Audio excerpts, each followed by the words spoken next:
Tonight on the podcast, our Wonder Twin powers are activating as we're talking about Peacemaker getting a season 2, The Last of Us TV show being pushed, BioShock the movie, and so much more as we finally find out the debate. Who shaves their head more, Max or Lance? Oh, it's me. Max, hit that music.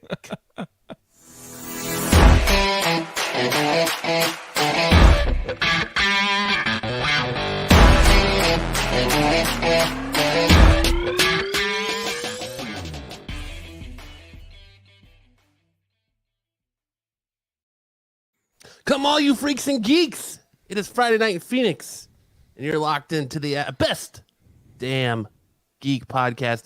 No, best damn podcast in all the land. The Absolute Geek Podcast. I am Matt. I am Lance. I am Max. What is going on, fellas? What a great Friday it is, except for Lance, who sounds like he just It's been a long day, man. rose from the grave. Today was supposed to be my day off, and I worked like 11 hours, and I got to pull in a couple hours tomorrow too. So it's been a long day. Been a long day. Sad. You sound like your daughter told you can't have the last chicken nugget out of her 10-piece chicken nugget box. No, I'm just tired, dude. Like, it's just staring at a computer all day just kind of wipes you out, man. It does. I do that every day. Well, you've got something to look forward to. We're doing an Absolute Geek Podcast members meetup tomorrow so we can meet the famous Wolverine daughter. Oh, yeah. And Members meetup. I'm making so ribs. Only 3 of us. Well, I guess the wives are all going to be there. The families. True. But The host members. There's a lot of members of Absolute. yes, the hosts members. Yes. There you go. Current hosts. How We're about the that? hostess with the mostest. Okay, I'm just going to call this listener out right now because I'm impressed with him. Max Max Bender? Bender reached out to me this week, and he's like, "Hey, man, I just wanted to tell you that ever since you mentioned the Wheel of Time, I got really into it." I'm like, "Oh, cool." And he's like, "Yeah, I'm 8 hours from finishing the last book. There are 14 books in this series, okay? I'm on the 5th, and I feel like I listened to it a lot. Not as much the last couple weeks. I've been distracted, but I couldn't believe it. I'm like, you started after me because you told me you got interested in it because I was talking about it on the podcast. So by default, he's after me. And that guy, I think at this point would have I shouldn't say beat it. It's not a video game.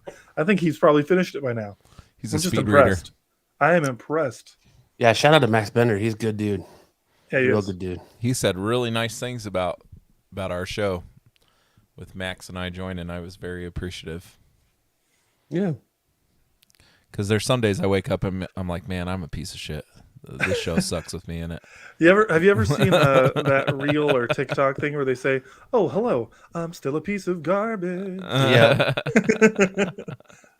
That's how you I wake use up that every day. soundbite when I stream sometimes.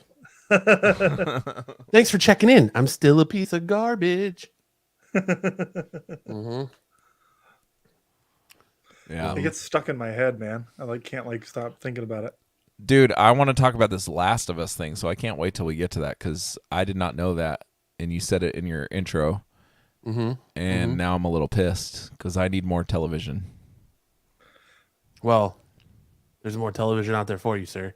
Have you not checked out the Texas Chainsaw Massacres on Netflix? Is it out? Yes. Oh, dude, that trailer looked fucking awesome. It's trash. It is honestly garbage. The show is? Yeah, everyone is trashing on it. It's got it's the best score I've seen is a 5 out of 10. Oh, no. It falls into every single horror movie trope, and it's just not like the horror genre is great, but I'm waiting for someone to come along and change the game and not That person's fall here. into these continuous tropes. That person's here. It's Jordan Peele. No, Jordan I don't think Peele it is is. amazing. I don't think it is. He does do a really good job, but He does. He has done very well with Get Out. I wouldn't call Get Out a no, not Get Out. What was his? Us? He did both. No, I'm thinking of Get Out.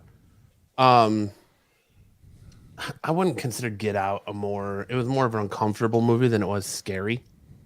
Yeah. Yeah, I don't know, but I think that's think kind of that like it's a horror. so like I count it as a horror. Now whether you're talking about a slasher horror movie or a psychological horror or something, like his movies are much more psychological horror, I would say. Yeah, Like, Us has a bit more of the slasher element, but it's still more of a psychological. See, I like more like where you don't see the killer, like It Follows. Like It Follows is a that great creeps movie. me out to my core because it's something that you just always get that eerie feeling that someone's watching you or following you or something, and you never see it. Like that's well, that's what what I love was about so those awesome movies, about but- Blair Witch when it first came out. Now Blair Witch Yes, is kind of Blair like Witch. played out a little bit, but Mhm. when Blair Witch first came out, it gave me the creeps, man. Like I remember watching it in the movie theater with my best friend, my former best friend, not this one below. And it creeped me out, man. But dude, there's something about Jordan, like that new movie he's coming out with, Nope. I am so looks so excited for it. so bad. I saw the Super Bowl commercial for that. It looked like trash. I was Dude, like, I am so excited. so bad. I think it looks good, but I'm not a horror guy. I never have been, so it's not something I'm jumping at. But I think Nope looks like a yep. Lance loves the horrors. I am a Take horror the movie extra guy. "or" out of there. He loves the horrors. That's what I said. He loves the horrors. I'm gonna tell my wife you guys said that. I'm gonna tell your wife your first response was, I do love it. No, And I can like, replay it back and show her. no, I am definitely a horror movie buff. Like I love just that feeling of uncomfortableness. That's why some of these movies, like Jay and I went and saw The Grudge, I think last year, a couple years ago, and I was so pissed because it was just awful. Or It Chapter 2, where It Chapter 1 was awesome and It Chapter 2 sucked. But I do appreciate somebody that comes in and completely kind of revitalizes the genre and does something a little bit different. That's why I like Jordan Peele. Like, yeah, it's not a slasher flick, but it's very smart. It's very intellectual. I just got my brother to watch Get Out for the first time last week, and he texted me, he goes, why didn't I watch this movie before? I think the trailer made it seem more of a race type movie than it actually is. No, So I think it very much is. It's very much it's got a lot of racial undertones to it. But I feel like you can look past those things and still You can. appreciate it for how good it is. And Us, the first time I watched it, I was like, I don't know about this. And then I saw it again. And once I kind of understood what was going on, I loved it a lot. And I've watched all of his Twilight Zone. He did 2 seasons of the Twilight Zone on Paramount. Paramount? Yeah, one of those. Paramount Plus. Yeah, and they're fantastic. It's really surprising that the guy from Key and Peele just has. It is kind of interesting, right? Like he's so good at comedy, and he took this like shift and went into the suspense and horror world, and has been very successful. Like people really look forward to his movies now. You know what was surprisingly really good that Anna and I watched the other day? That the trailer makes it look like hot garbage. Is that M. Night Shyamalan movie, Old? Well, I don't believe you. Anna I and I don't The watch watched trailer it looks either. awful, and I'm sure it's awful. I can't. Anna and I believe watched it. it, and there's some laughable moments, but the idea behind it was very, and the ending was very smart. There's some things in there you're like, oh, that's a little dumb. I'm not gonna say it's the best movie I've ever seen. Is it but- streaming, or did you like Redbox it, or? We rented it. It was like Internet it? $3 on Vudu or something like that, or $5 or something. We Okay. rented it. We've seen a lot of good movies lately. I wouldn't call Old. I wouldn't put Old in that same category, but we watched Last Night in Soho, which I guess you could call kind of a horror type movie, and that's Edgar Wright, who's one of my favorite directors ever, and that movie's really good too. There's a lot of good movies that put you in that uncomfortable state. I don't know. Have either of you seen Last Night in Soho? No. No. It is fantastic.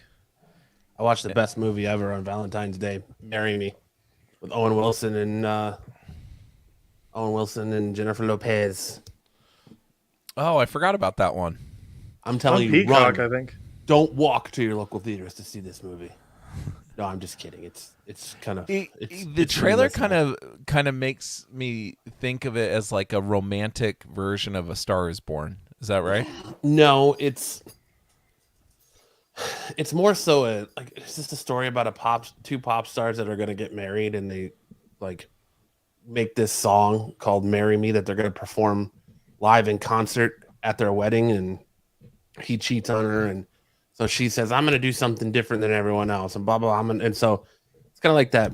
You know, you go to concerts, and you always see people with those signs that say "Marry Me," and so it's just that trope where it was actually, I believe it's a comic book or based off a comic book or a manga or something like that. Really? But she picks him, and then like it's supposed to be fake, but then they end up falling in love with each other, and it's like that whole love comes when you least expect it type thing. Or true love comes in the hottest places to find, or the hottest places or the hardest? Hardest. Oh, okay. But back to horror though, like it's hard. Like you were saying, Blair Witch, and that changed the game when it came out. And those found footage movies are always like to me scarier because you're like, oh man, like I love when they blur the lines of fake and reality. You know, real and fake, and how like. That found footage movie, you're like, all right, is this real? Like Paranormal Activity, the first one did that so well. Oh, yeah. There's some that do it really well, but there's some that it was done so often, the found footage thing. Like Cloverfield, like I love the sequels. I did not care for the original one that much. Yeah. You know, but then you have, what's the one with the superheroes? Chronicle. Which I thought Chronicle was pretty good. I thought it was a unique idea for found footage. But when they just used the found footage movie, I don't think. It was. I wouldn't call it the first half of it was, and then it switched. Oh, was it? I remember a large portion of it was found footage. Because like when they were testing out they were just recording it, and they were testing out their powers for documentary purposes. They can't talk because they're like burping. Yeah, but it's all done through a camcorder. Like it's not done through like it's made to look like it's a home video, right? No, so some of it. I think a lot of it was, but not the whole movie. It cuts in and out between those lines. Hey, what's up, Patrick? Welcome. What's up, Patrick? It cut in between in and out of those. So I need to watch it again because they're coming out with a sequel. Yeah, I loved that movie when I first saw it. I haven't watched it in years. Yeah, I don't remember a lot of it. There was another movie that was they like were traveling back in time. Project Almanac, and I like that one too. And that one's kind of like a home video type movie. But the Paranormal Activity, like they just did the same thing so many times that it just kind of got old. And it was a direct ripoff of Blair Witch. If you like, well, I feel like movies like Texas Chainsaw Massacre, they remake every 2 years. Yep. And it's just at some point you got to let it go because it's not good. And it doesn't. The classic is so good, like Saw. I know there's a million Saw movies, but nothing changes that first one. The last minutes when that dude's been laying dead on the floor. Spoiler for like a 40-year-old movie, but not really. But you know when that dude's laying dead on the floor the entire movie, and at the end he just stands up. Yeah, it's like changes the game, man. And it's hard to get movies like that change the game, and especially in the horror genre. And I feel like the horror genre is one of the most egregious offenders when it comes to remaking movies. You know who's doing an amazing job is the dude that does those shows on Netflix. The Haunting of Hill House. Hill House. Yeah. That was a great show. Bly Manor, not so much, but then he came out with the Catholic one. What's it called? Midnight Mass on Netflix, which is a horror thing, and it was fantastic. So I think TV shows are doing a better job at the horror genre than some of these movies are, because I'm looking at the most recent horror movies that have come out, and it's like none of them are even noteworthy, really. My dog is a horror movie. The only one I've seen on here that I could tell you is Well, I've seen The Conjuring, The Devil Made Me Do It, which wasn't very good. Last Night in Soho. That's it. It's not. I have no interest in seeing, these. What's this one? The Purge movies, or they're all overdone. I loved the first Purge. The first Purge I don't was even think I've awesome. seen it. One movie that to this day freaks me to my core and makes me like I want to travel to Europe and see Italy and France and all these other European Hostel? countries. Yeah, yes, that Yeah. freaks me to my core. The first Hostel is awesome.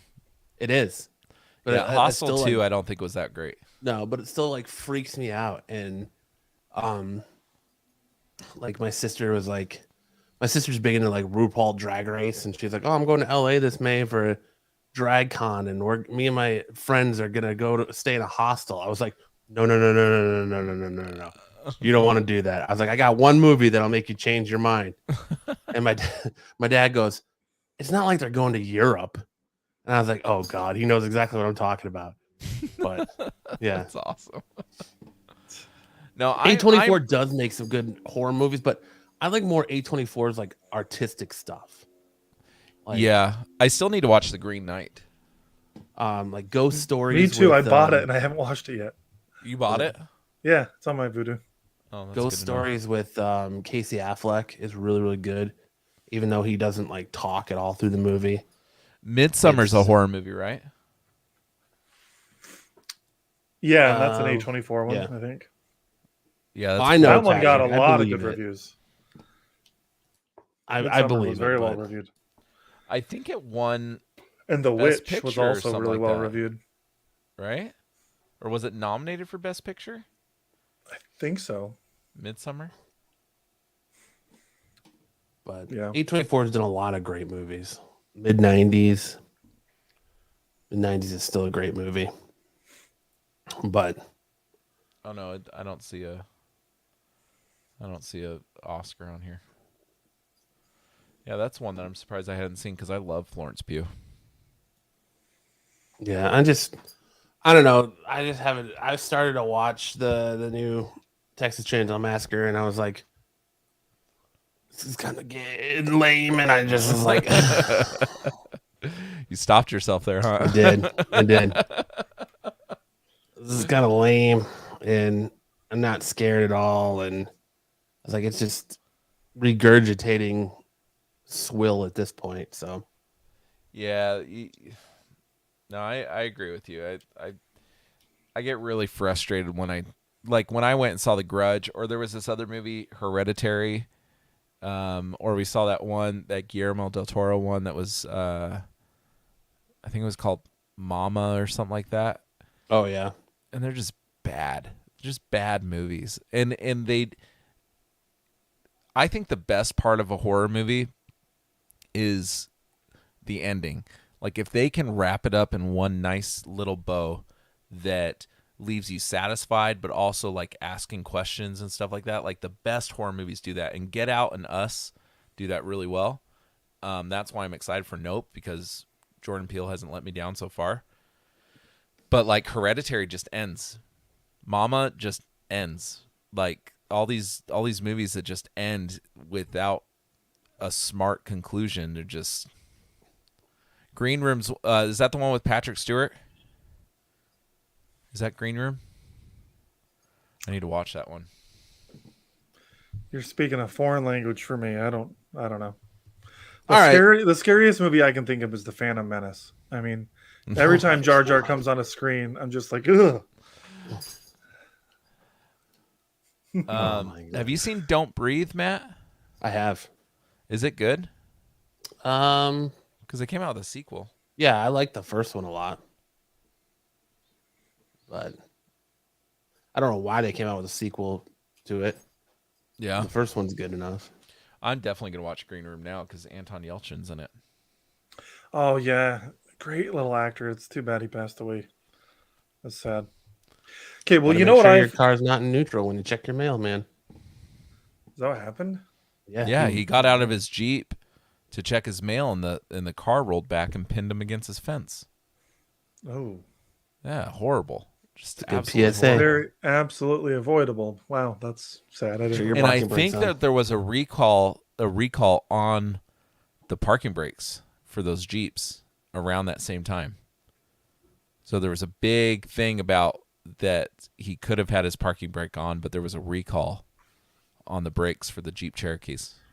I'm sure it happened a lot faster than that, but like when I think about that, I picture like those tropes like Deadpool when he's like driving at the dude of the Zamboni, or you get those like parts in the movie where like dudes are about to get hit by something, they're like, "Oh no!" and they cuts to the side perspective, and it's still like 30 feet away from you, and you can totally just sidestep it, and you don't. Yeah, and then I think the just, second Austin Powers has that Yeah. joke in it. Oh, Reacher has a scene in that where the cop car comes through the prison and pegs that cop against the jail bars. Max, you know what I'm talking about? Yeah, but that came pretty fast. I don't. Oh, it think- came fast. Yeah. Yeah, no. I don't think that's one where they could have got. I was just trying to think. I've seen something recently with a car that pinned somebody against something, and I couldn't remember what it was. But I don't know. It's really sad. And apparently, so I don't know if this is in the slides, but they're coming out with another Star Trek movie with the original crew, and they're just going to retire the Chekhov. No, I didn't put that in the slides because we don't hawk Trek here. Nah. Right? I was gonna make a joke earlier that the most horrific movie I've ever seen is just any Star Trek movie, but I can't really say that. I don't mind Star Trek movies. We don't hawk the Trek here. I'm really annoyed because I found out that they're not making the Tarantino rated R Star Trek. Thank goodness. That was such a stupid idea. No, that's a great idea. No, It that was needs, dumb. dude, they keep peddling the same shit over and over again. It needs new blood. And a lot of fans were wanting this thing, and it was the creator's son that said no. Mostly, I just think Tarantino's overrated. I just No. don't think he's that great. Not at all. Some of I his wouldn't stuff's say okay. that. Some of his stuff's good. Most of his stuff is good. Yeah. All of his stuff is good. Reservoir Dogs is one of the best movies ever made. Reservoir Dogs is good. Pulp Fiction Or is good. Pulp Fiction, Inglourious or Bastards is Django. good. I like them. They're good. I don't know. I just don't think that they're like the greatest thing. I like his movies. I just don't get why they're so I love hyped. them. What was that 3-hour piece of garbage that came out a few years ago that you loved? I The hated Once that Upon a movie. Time in Hollywood. Yes, that one was awful. I love No. that one. That was then a slog. No, I I love can't it. think of the name of it. What was the one that was super long that had an intermission that had Channing Tatum was in it? Sorry, Patrick. He says he's Yeah, unsubscribed you and are Quentin is in the a god. minority in this, dude. I didn't say he sucks. I just think he's overrated. No, you are in the minority. Tarantino is considered one of probably the top 10 directors of all time. Yeah, no, I don't agree. Anyway, I'm gonna keep my mouth shut about He's it. gonna die on this cross. Just a PSA, or is it a PSA? This is also the same guy that thinks Batman versus Superman is the greatest movie ever. So Absolutely not true, but I do love Batman v Superman. See, I don't know. I don't like what was the 3-hour one with the interlude? It wasn't Inglourious Bastards, wasn't it? Right the after Hateful that, Eight. Hateful Eight. yeah. And they made a extended TV show version on Netflix. It was like 8 hours long or something like that. See, I'll probably get. I'll take I'll jump on this grenade for you, Max. My least favorite Tarantino movie are the Kill Bill movies. Oh, I agree with that. I Kill Bill don't movies like are the Kill overrated. Bill movies. I love Pulp Fiction. I love Once Upon a Time in Hollywood, Inglourious Bastards, Django, Reservoir Dogs, Hateful Eight, but the Kill Bill stuff is not my cup of tea. Django is one of my favorite movies. I love that movie. Just not a. Django and Hateful Eight, I haven't seen. I do need to check those out. I've heard amazing. things Hateful about Eight them. is a long. It's a long watch, dude. You got to be in the right mood to watch Hateful Eight. Ish's ears must have been burning. His Star Trek sense was going off because he's talking shit about Star Trek, huh? No, what I was saying is I'm really bummed that they're, because I would say I'm much more of a Star Trek fan than I am a Star Wars fan, and I'm really bummed that they're not making the Tarantino R-rated version of the of Star Trek, and instead they're gonna go do this same old shit that they've been doing, with Pine and everything. I have no problem with Chris Pine and that whole crew. It's just J.J. Abrams is going to be involved again, and I don't have a lot of faith in that. Yeah. J.J. Abrams is someone who's overrated. I agree. I just never... Star Trek, I don't hate it. I don't have that Star Wars, Star Trek hate that a lot of people do, but the Trek is just something that never, like, found its way into my life. Like, I've always kind of skated around it. I like Star Trek because it's true science fiction. Like Star Wars and all those other things, that's not true. Star Wars is fantasy, baby. I don't even It's care. fantasy, Yeah. but Star Trek is true science fiction. There's no fantasy about it. Like it's Look, yes, there is, because you're not out there boning chicks with 8 boobs. And yes, different alien yes, but races there's not that magical element that Star Wars has, or Harry Potter, like all these or Lord of the Rings or whatever. Star Trek is a true sci-fi adventure. No lightsabers, no Baby Yoda. You can't push people off cliffs with magic. Yeah, Star Trek sucks. They got a phaser gun. Although They Star teleport. Trek's what is it, the beam me up thing? That's cool. I like that. And I watched a little bit of the TV shows where you can just like press the microwave and it just creates food for you. That was legit. That would be cool. But all that, like, yes, that none of that's real. That's the fiction part. But No, it's I get all it. like the science part of it, right? Like, Yeah, I get it. I get what you're saying. Even if the science that they're peddling in their stories not isn't true- realistic and even plausible, it's got some basis. it doesn't and, have a like, wizard behind it saying a wizard created this microwave that magically creates food. Yeah, Like, yes, yeah. I still think Fanboys is the best movie for this Star Trek, Star Wars debate. That's so good. Anybody who wants to get locked into that debate, that movie is the best for this debate. Yeah, Fanboys is fantastic. Oh, I can't believe I forgot From Dusk Till Dawn. That was one of his too. That's a great movie. Patrick is going off in the chat, and I love it. Star Oh, Trek is its own red shirt when comparing to Star Wars. It sounds like Patrick has had conversations with Trekkies before. He's got some comebacks. I don't understand the hate between the two of them. Like, I think most of it's fake. I don't think most fans care. I don't know, because there's like, I've met people that especially at Comic-Con, where there's like a true hatred between Yeah, there those is. I'm two just fan saying, groups. I don't think that it's widespread. I think that there's Oh no, it's only people. the deepest of nerds for this. It's the same thing as fanboys for consoles. Like I'll be perfectly open and say Xbox is my preferred console, but I absolutely love PlayStation. Like, Dude. I'm not one of those guys that's just like, screw PlayStation, they suck. No, what I'm actually going to say is PlayStation currently has the better games. I just wish I could use the Xbox controller. Yeah. Like, Dude, so when I was a kid, there was a line drawn in the sand. You either support Sega or you support Nintendo. Like I had both. Yes, most people, like a lot of people had both.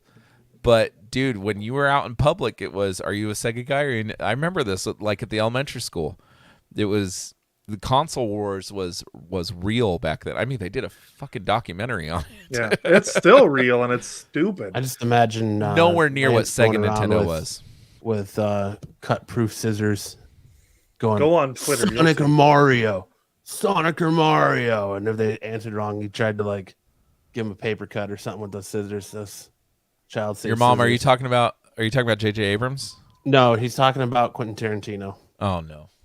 I just went Or through she's his thing, talking and about there's only one movie I don't like of his. No, I don't like Death Proof or Grindhouse, but he didn't do one of those. Isn't Grindhouse Robert Rodriguez? Yeah, it was the double feature. Mm-hmm. Yeah, that one I didn't really care for. But Natural Born Killers, Max, have you seen Natural Born Killers? No. Dude, that movie's fucked up. Woody Harrelson, it may be one of the bloodiest movies I've ever seen. He's hot. He's hot garbage in a Phoenix dumpster. Matt, have you seen Natural Born Killers? Yeah, That movie's fucked up, right? it is. That movie's awesome. But Dude, one of these days, Max, you just haven't seen the right Quentin Tarantino stuff. No, I've seen a good chunk of his stuff. I literally said I like him. I just You like Reservoir Dogs and Pulp Fiction, but you gotta watch and Natural Inglourious Born Killers. Bastards. And Yeah. I've only seen one Tarantino movie that I hated. It was Once Upon a Time in Hollywood. That movie I just thought was awful. Every other one of his movies I liked. Hold on, Max. You have woken a sleeping giant as far as Star Trek goes. Oh man. Are you getting like messages about it? Yeah, I have a special request that says I need to come on your show and talk about this Star Trek stuff. So we're about to have a special guest on here that you have woken up. And you know what's absolutely hilarious about this? Matt before the show was like, "Hey, this is going to be a quick one." I know. It's 30 minutes in. We haven't even got to Geek News. You opened I was not expecting you to open this Pandora's box. Trek stuff. We're interspersing things. I was not expecting you to open Pandora's box. I was just freaking messing with him. I don't dislike Star Trek. I don't like it as much as Star Wars. Like, who's coming on? I think it's Ish, right? You're gonna have to wait and find out. I think it's Ish because if it was Patrick would be fighting against it. It's Kyle. No, it's Ish. It is Ish. Well, before he gets on, I want to just talk about the fact that I was trying to segue by mentioning video games to talk about Horizon Forbidden West, but Lance wouldn't let me. Story of my life. I'm really enjoying that game. Horizon Forbidden West is a lot of fun. I'm only like 3 hours in. I can't give a review. I thought it was called Forbidden Dawn or Horizon Dawn or that's Horizon Forbidden Zero West. Dawn is that's the first one. The second one is called Forbidden West. I haven't even gotten to the Forbidden West yet. I'm still like in the area before the Forbidden West. It's really good though. It's really pretty and I had an issue at first, which I thought I was going crazy for a minute there. Like there was all these shimmering and like this, it was like just looked really fuzzy, the game. And then I saw a tweet from the developer Guerrilla Games. They're like, "Yeah, sorry, we put a patch in last night. Just restart your game a couple times and it'll fix it." And I did, and that fixed it. But Matt, you started playing the game today, and you didn't have the issue at all. No, I was like, Max must be insane, or his TV must not be very good because this game is beautiful. So it is beautiful, but so beautiful that I've been distracted staring at the scenery more than I have playing the game, and it's cost me a couple of lives. So. Oh, what difficulty are you playing on? Oh, I can't remember. I'm just playing it on normal because honestly, it's a pretty tough game, even on normal. Yeah. Like, I'm at the beginning of the game and I'm dying. Not all the time, but if I'm not careful, I'll die. And usually, like, when I play on normal, I usually don't die very often until the end of the game when the difficulty ramps up. Oh, he's here. Oops. Oh. Nah. What's up, Ish? We'll start with the traditional Vulcan salute. I wasn't even watching the show, and I was like, someone's talking shit about Star Trek. And I was like, I bet it's those guys. No, I was not. Lance likes Star Trek. What I am saying, though, is I believe J.J. Max Abrams would said step away. Max said he hates every single Star Trek movie. Did you not say that? No. No, you did. He said he hates every single Tarantino movie. I made a joke. No. You said Star Trek. Yeah, I did. I made a joke that you hate them all. Wrath of Khan, all of them. Movie. I heard it too. No, I was kidding. Your mom over there. Your mom heard it too. So, okay, all right. You're gonna get really mad at me right now. I don't think I've seen any of the originals, and I actually like the J.J. Abrams ones. Okay, so you're kind of forgiven, but not because you haven't seen them. But yes, because you weren't technically insulting them, I guess. I was very triggered by that, guys. The first J.J. Abrams one was fun.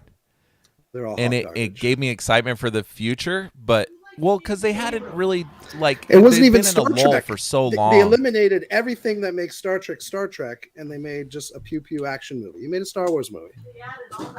Maybe that's why I liked them. But that's like also, like I said, I haven't watched a lot of Star Trek, like just in general. I watched a little bit of Next Generation when it was on, like as I was growing up. But I don't know. I liked those movies because they were pew pew action, fun. Too much lens flare, but that's Yes. J.J. Abrams' specialty. No, but what I was saying is that before that first Star Trek movie with Chris Pine came out, Star Trek was kind of like was under the radar for the most part, and it kind of brought it back into relevance a little bit. So that's what I'm saying. Why I appreciate that first movie, but Beyond and the other one, the whole Wrath of Khan twist with Benedict Cumberbatch. I was pissed off, dude. Star Trek Into Darkness, that's just... Yeah, because Wrath of Khan is like one of the best movies ever made. And, I mean, I think it was nominated for an Oscar, if I'm not mistaken. No. It got some accolades. This is Lance's thing. Every movie is nominated for an Oscar. No. But it was a fantastic movie, and then they just kind of turned it on its head for that J.J. Abrams one, and I don't understand why he keeps making movies where he takes an old script and tries to rework it to where it's pretty much the same thing, but it's different enough. That's what he did with The Force Awakens, and I'm like, it's extremely unoriginal. Yeah, I do. Okay, I have one rant though, and I'm sick go ahead. and tired of the Star Trek versus Star Wars. I can't handle it anymore because it's apples and oranges. Star Wars is a fantasy movie series. Star Trek is science fiction. They're kind of very different. They're almost like opposites. And the fact that just because both have star in the title, we got to pit the fandoms against each other. And Star Trek fans, most Star Trek fans, I'd say almost all of them across the board also love Star Wars. It's the Star Wars fans who seem to have this animosity towards Star Trek, which I don't know why. Doesn't make sense. I was engaging in a joke animosity, but it's out there. It's not. You guys joke about it, but it's a thing. No, it's a thing. It is a thing. You're right for sure. And I agree with you. They're very different. Like, and that's what Lance was saying. I don't know if you were listening. Star Wars has more in common with Lord of the Rings. Yes. Yeah. That's why I like any it so other much. Science fiction. So like I wouldn't even call Star Wars science fiction. It's a fantasy. It's like science fantasy is what someone called it or something like that. But that there's no science in fantasy it. is a complete oxymoron. It's a fantasy science sci-fi fantasy. opera is what You Star can't Wars have is. science and fantasy. I'm just using the word science because it takes place in space. That's anyway. But not sci-fi isn't inherently space anyway. Like sci-fi can exactly. Be a lot It of doesn't other just things. because something's in space, it's not. Yeah. Sci-fi is actually a very niche genre. With I very, would call like specific criteria. Fringe. Well, like, Fringe in is not books- in space, and I would count that as science fiction. Fringe. In books, they actually don't even like classify the two differently. Sci-fi books are found in the fantasy section. It's just Because I think or maybe it's the other way around. Because the audience used to be a shared audience. Like back in the 80s, I think when a lot of these books peaked in sales, it was the same people, guys like me, reading both the fantasy and the sci-fi. So they did kind of get lumped together. Yeah. I enjoy them both. So, but like my story is, I was always a Lord of the Rings fan. That was my favorite. I love fantasy. Always have. Like when I was 15, I started writing a fantasy novel, and I finished it when I was 18. And I still have ideas for the next 4 books in the series. Like I love fantasy. And I always have. And I started working at this place. It's probably been like 10 years ago now, but my boss at the time loved Star Wars, and he's like, hey man, you got to read some Star Wars books. I had always said Lord of the Rings is my favorite, Star Wars is my second favorite franchise. He got me to read some Star Wars books, and it just flipped everything for me. I was like, okay, Star Wars is just Lord of the Rings, but with like lasers and spaceships. And I love it. Well, wasn't George what's his name? Not Lucas? Yeah. Wasn't he inspired by like Dune and Lord of the Rings and all that other stuff? Absolutely. I know and Dune. Star Trek. Yeah. He was Star a big Trek. Trekkie and Dune. And Dune and Star Wars, obviously. Flash Gordon was another one of his inspirations. Yeah. Savior of the universe. But I think most people that are into that science fiction fantasy thing, like most of these directors would probably attribute Lord of the Rings as an inspiration for some of the stuff that they're doing, right? I think most of them would consider Lord of the Rings as heavy. It's not like influence. J.R.R. Tolkien is the first person to ever do fantasy, but he's the That's first because person to like Certainly, make he it big. certainly Star Wars mastered fans it. Realize a good franchise, and that Star Trek. Star Trek is hot water garbage water. Come on. in Phoenix. Whatever. Dude, I don't know if the same affinity can be said for Star Wars with what Disney's been doing to it. Honestly. Hey, you talk to most Star Wars fans, and in all of Star Wars, there's 3 good movies, and they love The Mandalorian. They hate everything else. Star Wars fans that's compared to like 1,000 hours of Star Trek. You could watch. But there's so much Star Trek out there; it's unreal.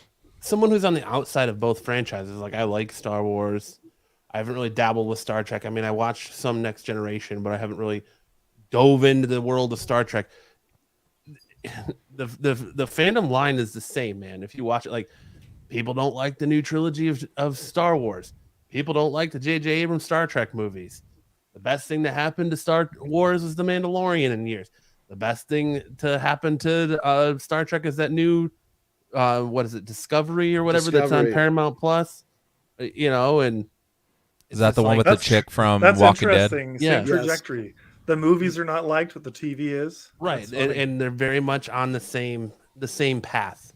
Well, and Star Trek started out as a television series first, right? Well, as a book, but no, as a TV series. Didn't Roddenberry? Is it Roddenberry? Gene Roddenberry, yeah. Didn't he write books before it was a television show? No, he was like a TV writer. He wrote like I didn't crime realize shows. that. So he was a cop. TV. He was a World War II veteran. Yeah, he actually pitched it as a Western. NBC passed. So he just took the exact same concept and put it into space 300 years later, and then they said, all right, go for it.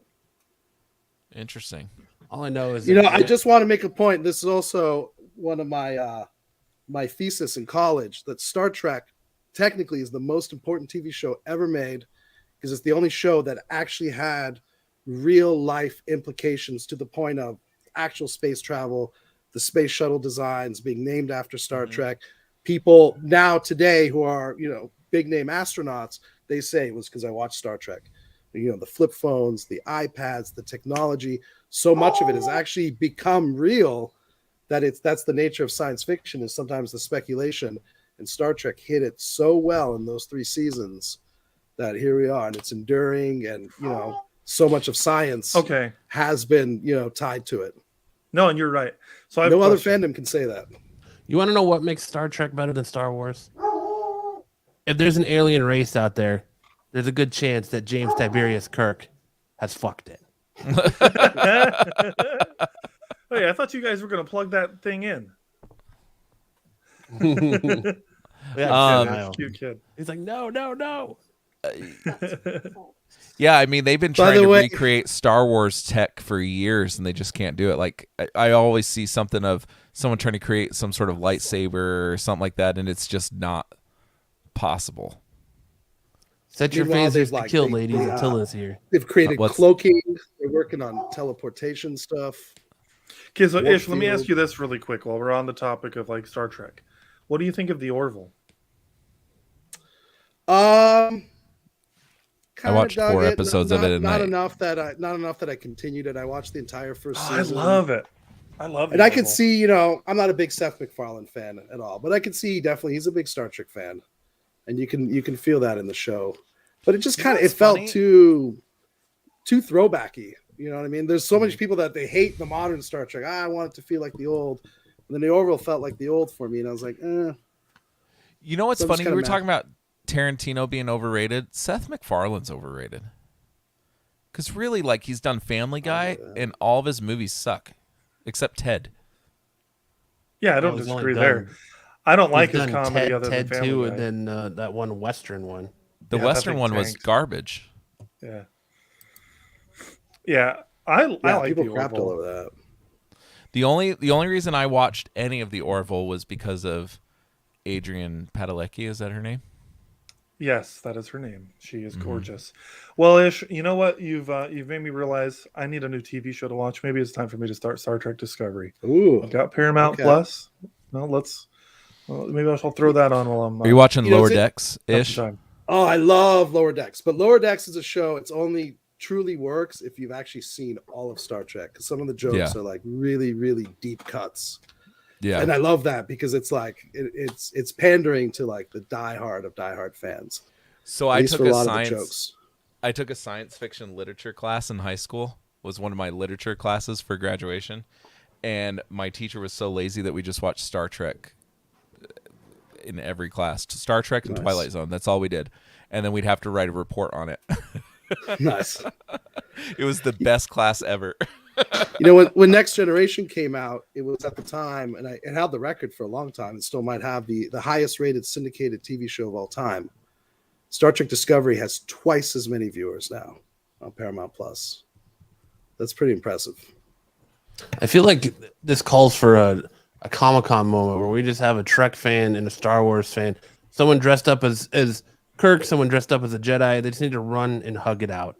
And Is it the highest syndicated? It was the most watched syndicated show ever. Oh, wow. See, Matt, you said you don't hawk Star Trek on this podcast, and here we are 10 minutes later. I know. Talking Star Well, Trek. because I know there's another. I'm going to try to show that- stretch it out as long as we can. Yeah, it doesn't let you hawk the Trek. So I'll give you. Don't let it be said that everyone's got a platform here, because Ish was like, I need to come on and talk Star Trek, and I was like, here you go. I appreciate it. You have your soapbox here. Don't worry about it. But just saying, we keep a phaser gun in the case. You know what? That's how Do you, Trek you so I was looking up what you were talking about in 2019, 2020. The most watched syndicated show in that time frame was Judge Judy. All right.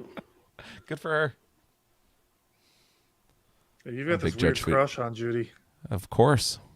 I like Doug Judy much better than Judge Judy. I like Doug Judy too. I just like when she just completely shuts people down. Yeah, dude.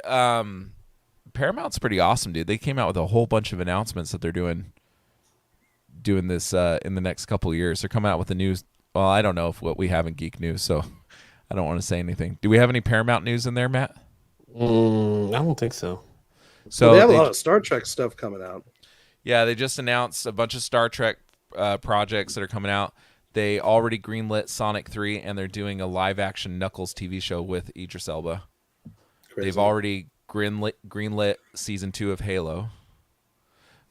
Which I don't know why, because if they haven't seen season one, season one hasn't been released yet, I think they're gonna. I don't know. Something There's tells me that sometimes They Those might shows- cancel season 2 if season 1 Yeah. is not received well.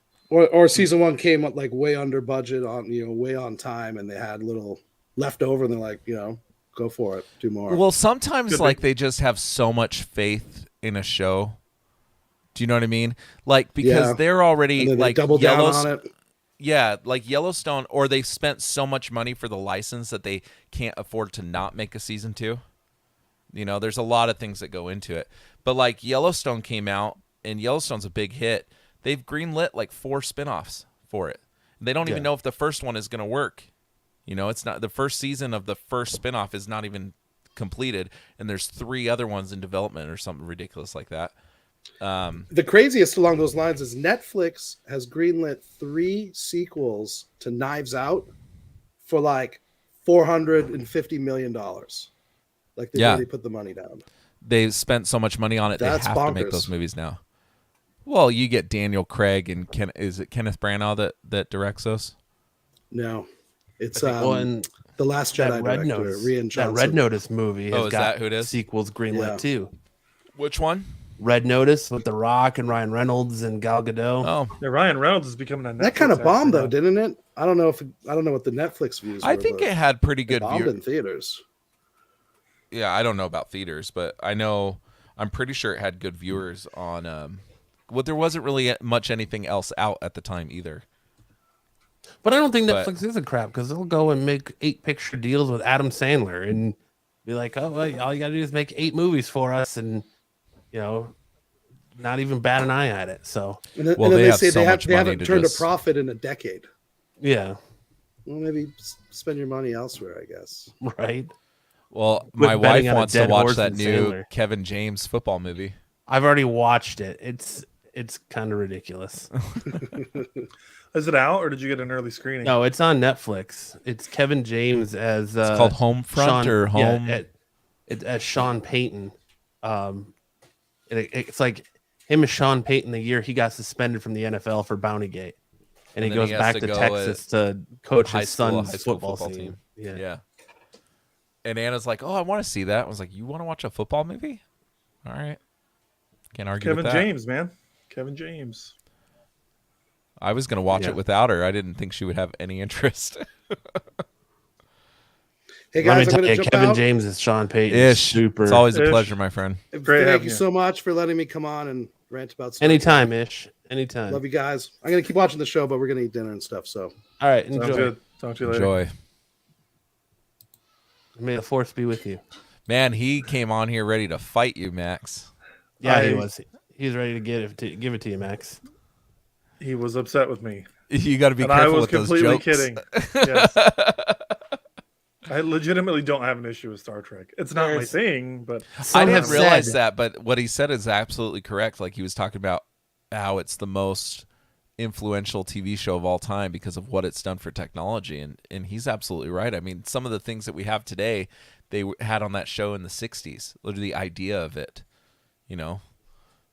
I really think Someone it's the said aliens that that live at the Earth's core. This is Your where we mom get all the drew on a technology. whiteboard a picture of a butt and a fist, and then wrote the name Max with an arrow to the butt and Ish to the fist, as Max was about to get a Star Trek fisting. Where was this? I'm just kidding. Oh, oh man. yeah, she was in the background, ready to fight Yeah. Max too.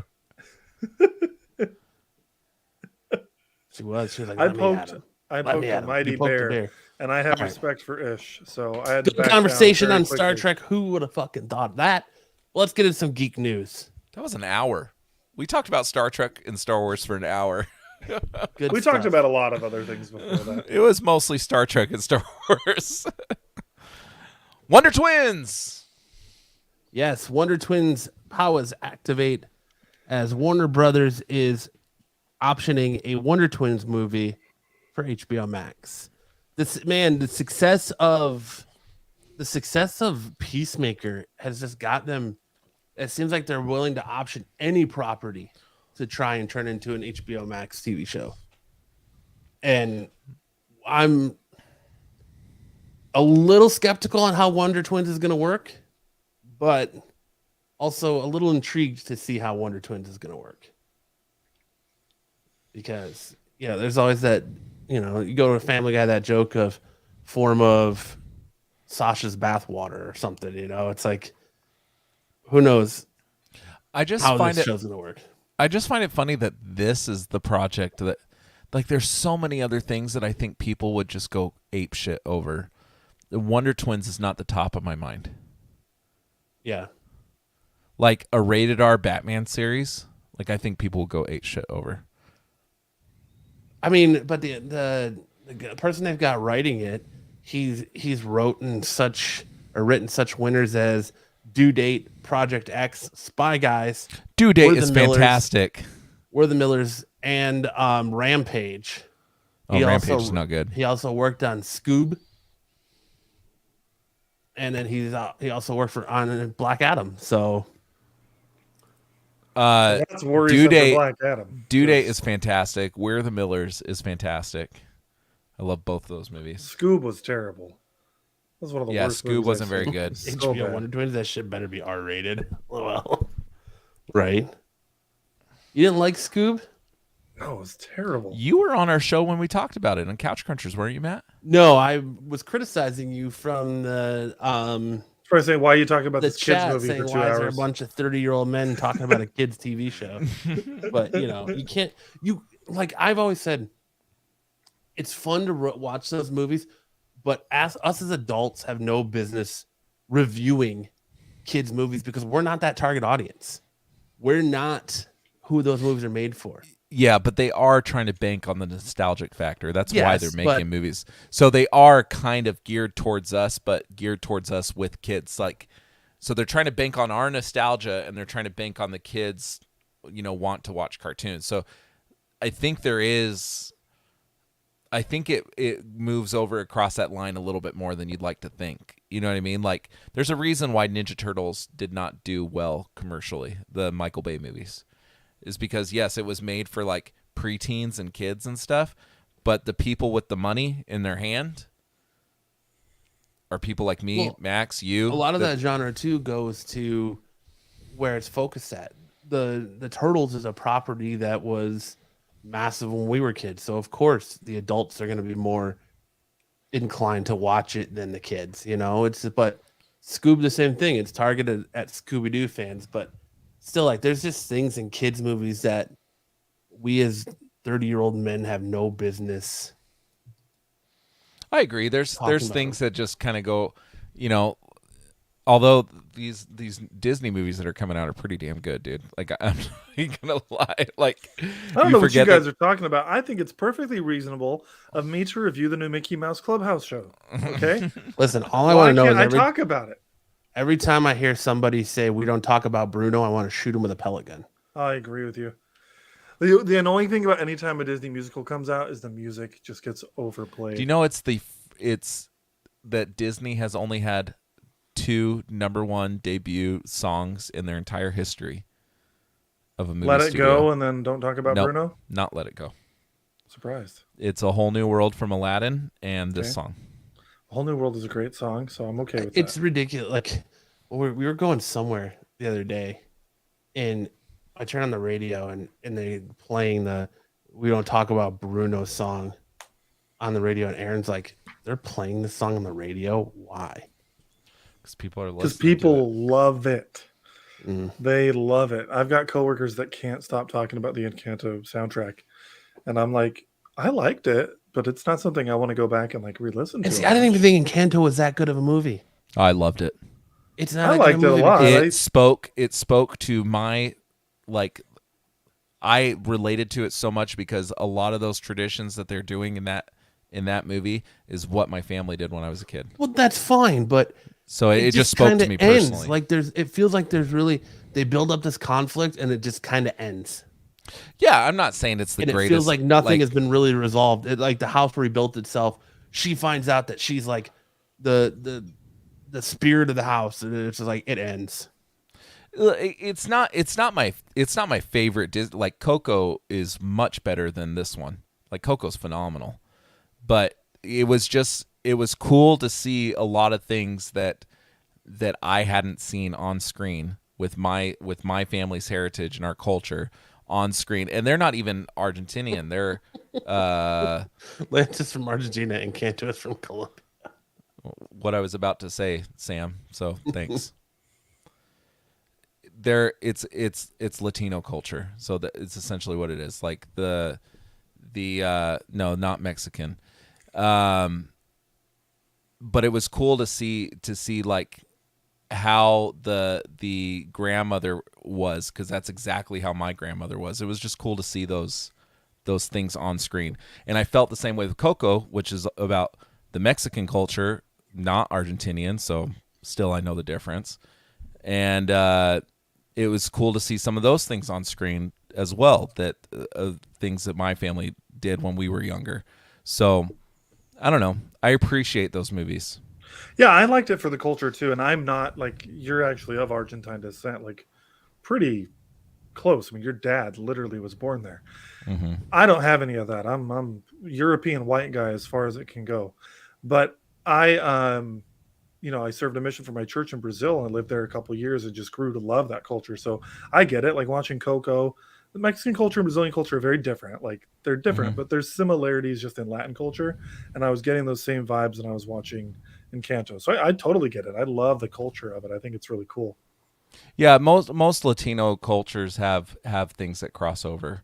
I mean, obviously not everything is the same. I mean, we went and had pupusas the other day that are from El Salvador in Argentina they don't have those, so it was a new. There was not that relation there, but a lot of Latino cultures cross over. Or when I went to Brazil, I brought a package of tortillas with me, and all the Brazilians were like, "What is that?" Like they don't have tortillas there. They don't even know what the heck that is. Well, like in Brazil, which is they have, like Argentina, one of the big things is mate, right? And in Brazil they call it what? What do they Sam's call just it? sitting here Mach? trolling us today. I know. Yeah, shaman. I didn't really appreciate his previous comment, just so he knows. But they call it Mach, right? So Yeah, serious. it's spelled basically the same. It's just how But they it but pronounce it was something that I thought was just an Argentine thing because it's basically what you do on a Sunday, with your family and stuff. And then come to find out that they have something that's similar in Brazil. They drink it a little differently, but it's just a lot of that stuff crosses over. Yeah, absolutely. All right. Well, in the faith of keeping the show fun, Peacemaker's getting a season 2. Yay! Woohoo! Are we reviewing this last episode? Of course. Are we doing it now? No, we're not. Oh. But We're just celebrating the season 2. Yes, Yeah. absolutely excited for it. I definitely need more Peacemaker in my life. Who knows how long it's going to be? I hope it comes out before next year, but probably not. Probably not. But I'm excited to get more Peacemaker in my eye holes as soon as possible. Especially the other reason I don't think it would come out this year is because he's already come out and said that he's developing another TV show in the same universe, which I'm assuming is going to come out before this does. Well, he came out today and said that Guardians of the Galaxy is going to be his last movie he directs for a long time because he's more interested in directing TV now. So James Gunn is making that jump from cinemas to TV. Isn't that interesting that how far TV has come that now these big movie directors are like, oh man, I kind of like this episodic, Yeah, whereas the budgets TV are was higher now, and yeah. But It's TV was kind of viewed as like a lesser medium back in the, or lesser medium back in the, a decade or two ago. And now with the rise of these streaming things and these big budgets that these TV shows are getting, I mean, Stranger Things, Peacemaker, all these shows that they're humongous budgets. It's essentially like directing an 8-hour movie. Well, and I mean, the pandemic has changed the way we consume media too. People are more inclined to consume it at home in the comfort of their own living room than going to a theater, mixing elbows with strangers, having to worry about people talking throughout the entire movie. Now if you're at home and you're watching a movie and someone's talking, you can say, why don't you shut up and go in the other room? Or my favorite that my dad throws out there that I fully intend to use when Logan gets older is, if you don't like what I'm watching, we have like 7 other TVs in this house. Go in a different room. Yeah. So, Stick said something like, remember when jumping to TV was a death sentence for actors and directors. I mean, The Rock has a television show now, which has been greenlit for like 5 seasons, and they've only because had everybody the first wants season. to be in the rock business. Like that's just, that's just the way it is. But I mean, you see these big. What's the show that I can't remember. I don't remember what it was. It's really common now. Is the point? Like HBO was pretty much the only place that could get a movie actor to come do TV before. I feel like, but it's changed within the last 10 years. Like, yes, we understand Kevin Spacey's a piece of crap, but he was a big movie actor, and then he went over to Netflix and did House of Cards. Like that was a big deal. But like, it's totally a thing. At home, you can pause it, beat the shit out of them, and then unpause it and continue watching. Oh boy! So I tell Erin all the time when I'm watching wrestling, and she's making fun of it. I'm like, if you don't like it, you can go in the other room. There's a TV in the bedroom. You can go in there and watch TV. That's why you buy numerous TVs, right? Exactly. That's why you have to have a TV in every room in the house. And I think there even needs to be a TV in the bathroom. It should be mandatory. I honestly would love that. If I could freaking watch a movie while taking a nice hot bath, that'd be great. Yeah, Woody Harrelson went over and did True Detective. I mean, he was pretty much he went from TV to movie star and then did a TV show. Well, Mahershala Ali has done that. Mm-hmm. Paul Rudd just did that show on Apple TV. Apple TV's getting a lot of these people. Mm-hmm. Apple TV has a lot of movie stars doing these shows. In But fact, their most recent commercial is about that with John Hamm. It's guaranteed work. Like, yeah, I think it's so much easier to get a season 2 of a TV show greenlit than it would be like a sequel to a movie. Yeah. What are the next streaming series to drop? Halo is getting a lot of buzz. We'll see if that's going to be a big one. But I mean, I'm waiting Anna for de 10 Armas is Well, doing a show. I forget I'm what it's gonna called. I'm gonna skip a slide. We can come back to it. He asked the question, "What's coming up next?" Stranger Things Yeah, season 4 Stranger is Things soon. season 4. Volume Like- 1, May 27th. Volume 2, July 1st. Is this So- the last season? No, Yes. season 5 is the last season. Isn't this season 5? No, this is That's season season 4, as it says right there. Oh, dude. Honestly, I lost interest. I think you and Matt are on the same page there. I haven't. I'm stoked for this. You're not easily stoked. Yeah, I have. But I have Stranger lost Things is interest really just good, because- though. I couldn't even tell you what. Like, it's been so long since the last one came out. Like, they waited too long. I think that's the trope with Netflix is they wait too long for these stuff. Like, I loved Lock and Key season 1. I've watched one episode of season 2. Have no interest in finishing it, because I felt like it. Oh, that's a was so shame. long It's better between than those. season 1. Stranger Things season 4. Like, the kids are getting older now, and it's just like, and it's got to be a real good season for me to draw any interest in season 5. Umbrella Academy, super loved. I loved season 1 and season 2 of Umbrella Academy, and they're just now starting to release teasers for season 3, and I'm kind of almost losing interest in that too because I feel like it's been so long since we've had season 2. Yeah, there's a lot of shows that I watch that I feel like, and we have to put it within a scope, right? We had this pandemic hit, so it delayed a lot of things, but Netflix is notorious, like even pre-pandemic, of doing this, right? And like The Marvelous Miss Maisel, I'm trying to remember when season 3 came out,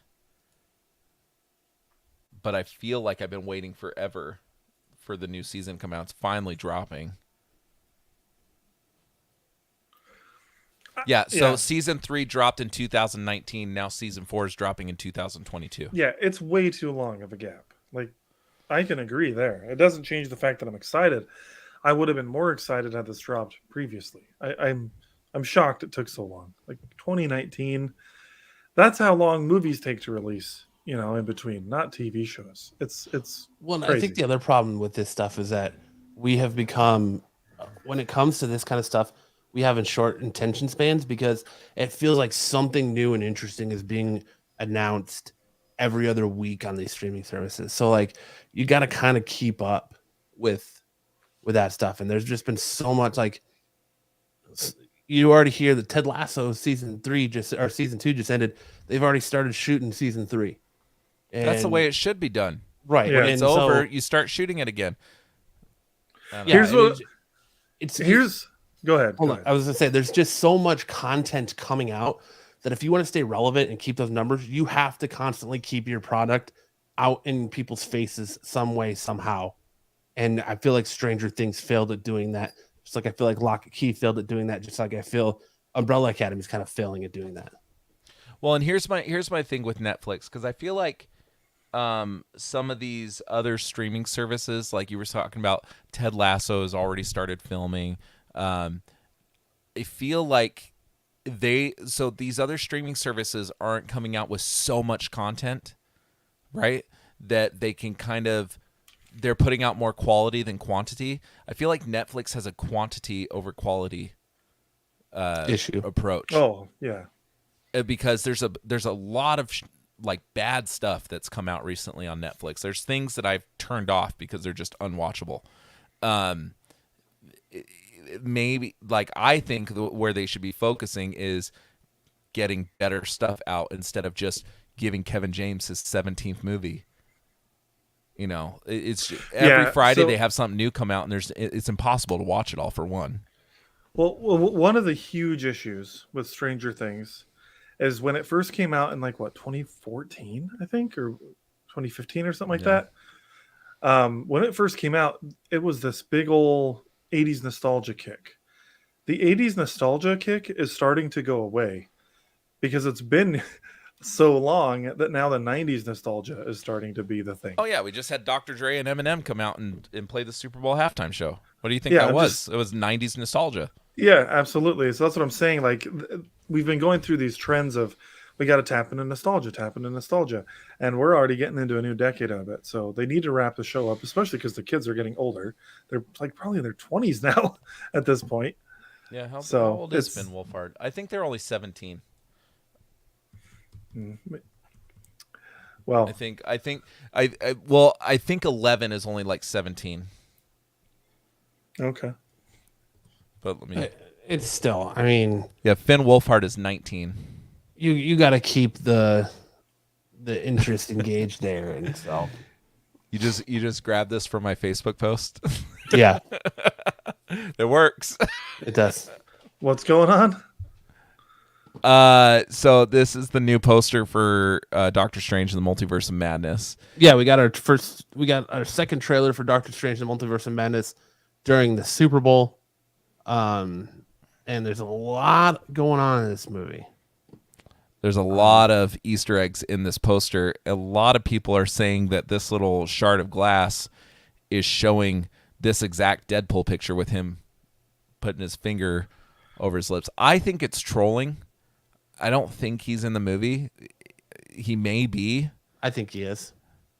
I think this is exactly how they're going to make that jump for Deadpool 3. I think Deadpool 3 is actually going to make a mockery of the multiverse stuff. Well, and I think that this movie is actually going to be the big catalyst for how mutants enter into the MCU. And Ryan Reynolds came out today saying that he's not in Doctor Strange 2. He promised he's not in Doctor Strange 2.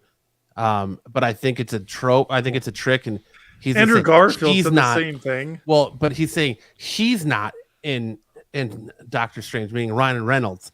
He's not saying Deadpool isn't in the Doctor Strange and Multiverse of Madness. He just keeps saying he's not in Doctor Strange and the Multiverse of Madness. So that's what I'm saying. And you're gonna get. We've already.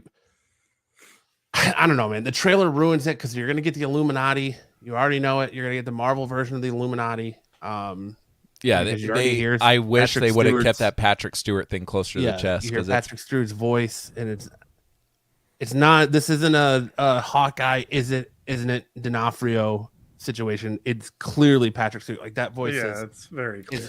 Which leads me to believe it's not the biggest thing in this movie. So Deadpool could very well be in this because if you remember from Spider-Man No Way Home, they kept a lot of those things close to their chest. I mean, there was a lot of leaks, but the first trailer or second trailer, I don't forget which one, showed Alfred Molina and Willem Dafoe in the movie. Eventually you got to see I Electro, right. and those weren't even the biggest reveals, right? It was Matt Murdock and the two other Spider-Men. So also, just to keep in mind is that this movie has been testing with audiences for 2 months now. So a lot of these leaks that are coming out, you need to be very, very careful. I stopped reading articles. That are coming out are probably accurate. So I don't want to know. There's a huge one out there right now that I'm not going to spoil. But there's a huge one out there right now that pretty much has a list of all the cameos that are rumored to be in this movie. Is this the one that says Dom, isn't it? No. That list? No. Yeah, that I didn't. So the reason I posted this on Facebook is this is a poster and it's speculation. I didn't want to post something like, hey, this guy says that Deadpool's in. Like, I didn't want to post that rumor bullshit. But this kind of leads, like, you can this is decide, an official poster. It could be. Yeah, you can decide whether you think that's Deadpool or not. I personally think it's Deadpool. You also see Captain Carter's shield somewhere in here. I think in the bottom right-hand corner. There's a bunch of in the trailer. Yeah, there's a bunch of stuff in this. There's a bunch of stuff in this. There's also someone was saying. I saw someone said something about Ultron was teased in the trailer. I didn't see anything about There's that. robots in the those trailer robots that look very Ultron-esque. I mean, there was the zombies. There's also a different version of and that's where What If tries in, because remember they said that What If anything Disney Plus related is Marvel canon. So What If was going to tie in to the MCU, and that's how they're doing it. It's through the zombies. All right, so let's just. Sorry, go ahead. No, I was just saying, and that's why we're getting like the evil Doctor Strange. We're also getting like the different, very different versions of Doctor Strange in this movie. Apparently, going to be 3 different versions of Doctor Strange in this movie. Which we saw that in the trailer. Yeah, we saw Supreme. We saw the Supreme, we saw the Zombie, and we saw Doctor Strange. But there's also a piece of official. I just realized my camera's off. Sorry, guys. There's also a piece of official. I think it's a T-shirt or something that shows 3 different Doctor Stranges. So I mean, we know that Zombie Wanda will be the big bad. She was in the 30-second trailer. I thought it was cool how much they looked like the drawings from What If. Like I really liked that they tried to keep that consistency, like even down to how the blood is running down her face. You know what I mean? Like they did a really good job. I keep hitting my mic, but if you look in this poster, one thing they wanted you to notice that at least, so all the characters we know of, right, the main characters, there's at least one shard of glass of each of them screaming, and there's supposed to be some significance there. I don't know what the significance is. A horror movie. Yeah, but there's supposed to be some Easter egg about that. And I haven't been reading articles because I don't want this to get spoiled for me like Spider-Man did.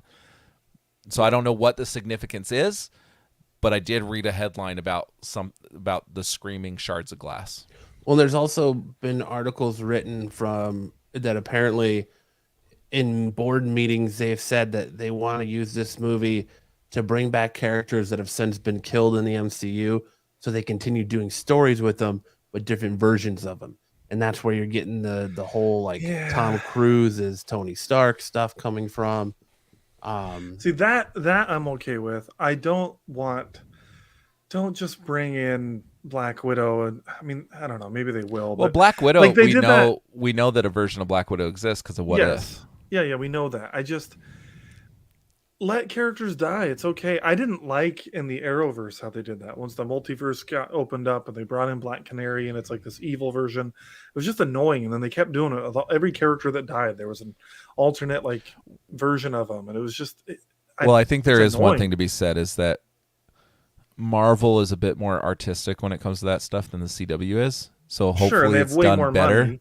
Yeah, CW just was really uninspired, all their shows, but if they do it, I mean, look at what they did with Pietro, right? In WandaVision. I mean, he was killed in Age of Ultron. They brought in an actor that we recognize as Pietro from a totally different universe. There's also supposed to be some thing where they're going to rectify that whole boner joke thing in this movie. Maybe. So there's a lot. There's a lot that's going to happen in this movie. It's rather long too, right? I don't think they've set a runtime on it yet. Yeah, I don't know. What I would like for this movie is it'd be sweet if this movie introduced Deadpool 3, and then Deadpool 3, you get Deadpool just jumping between different multiverses, and then that just becomes a running theme. So that would explain why he takes over the Stan Lee cameo. So he just can cameo in every movie after that because he's jumping between multiverses. Well, America Chavez could team up with him. Yeah. That'd be I cool. want Deadpool to start doing the Stan Lee cameos, but wearing Stan Lee's glasses and the mustache over his suit. Bruce Campbell shows up as Ash and slays all the zombies. That's interesting. So there is a rumor that Bruce Campbell will be a version of Mysterio in this movie because Sam Raimi, who's directing this, wanted to do Mysterio in the fourth Spider-Man movie, and they wanted Bruce Campbell to be Mysterio. So I wonder if we're going to get John Malkovich as the Vulture too, because that was something Sam Raimi was high on too. It was John Malkovich as the Vulture, Bruce Campbell as Mysterio. All right, I have speaking of Vulture, we went and saw Uncharted last night, Lance and I. There was another, the Morbius trailer again. Michael Keaton's in that, but that's supposedly the Andrew Garfield Spider-Verse. Is there going to be some kind of multiversal tie-in with Morbius, do you guys think? Well, in the picture they show in the trailer is Toby. It's Toby, but I thought they said that it's Andrew Garfield's Spider-Man universe. No, there's a rumor that because of the reaction that they got from Andrew Garfield, because Andrew Garfield got a bigger reaction than Toby did in No Way Home. His entrance was better. But people went nuts over Andrew Garfield, and not in the theaters I was part of. Not the times. Every time I saw it. Every time I saw it, well, for Matt Murdock gets little to no reaction because most of those people don't know who he is. and second was Andrew Garfield. Then it was Tobey, and then probably the biggest reaction was the three of them swinging together. Oh, so cool. But Andrew got such a huge audience reaction that now they're considering about bringing him back and using him to kind of connect all these external Spider-Man villain movies. I don't think that was their intention when they created Morbius, the movie. You're probably right. Well, I just think it's interesting that you got Michael Keaton supposedly playing Vulture in the Morbius movie. Well, I don't know, because I think it's Venom Let There Be Carnage that is the one that Venom Let There Be Carnage is the one that kind of like solidified the whole Andrew Garfield, this being set in the Andrew Garfield Spider-Verse. Because How so? Well, because the Sam Raimi one, Venom already exists. Mm-hmm. Eddie Brock already existed. Mm-hmm. So now you've got Eddie Brock and Venom in this universe, and Venom says that guy as he licks the TV. And now Morbius and Venom are set in the same universe. We already know that because in the trailer, he says, "I am Venom," and then shows his fangs and says, "No, I'm just kidding. It's me, Dr. Michael Morbius." Yeah, and they talk about San Francisco and what's going on there. None of those characters exist in the Tom Holland Spider-Verse or Spider-Man movies. So it only makes sense that because it was already done in the Tobeyverse, these two movies are connected already. We already know that, to make it in the Garfield, the Andrew Garfield. Andrew Garfield already talks about being a time where he was dark, where he almost beat a man to death. How easy is it? I want to see that. How easy is it to go back in a third movie and show that he had that symbiote? And it was because when, like in the comics, when Peter gets the symbiote, you know, he's much more violent. Mm-hmm. And you see him in the black suit, Garfield in the black suit, before it goes to, or a version of the black suit that's a symbiote that's related, like one of the symbiotes from the first Venom movie or something, because we know that there's multiples, and he almost beats a man to death in it. Yeah, it wouldn't be the symbiote that Tom Hardy has, because we saw how that how that was created. But all the hive minds are connected too. So yeah, I mean, you can go with that theory that it's the hive mind and he remembers what, you know, Spider-Man from the Tobeyverse. But I think it's a lot easier to continue on the universe they're building with Andrew Garfield as their Spider-Man versus interjecting Tom Holland in there to be their Spider-Man or Tobey Maguire. Yeah, I hope you're right.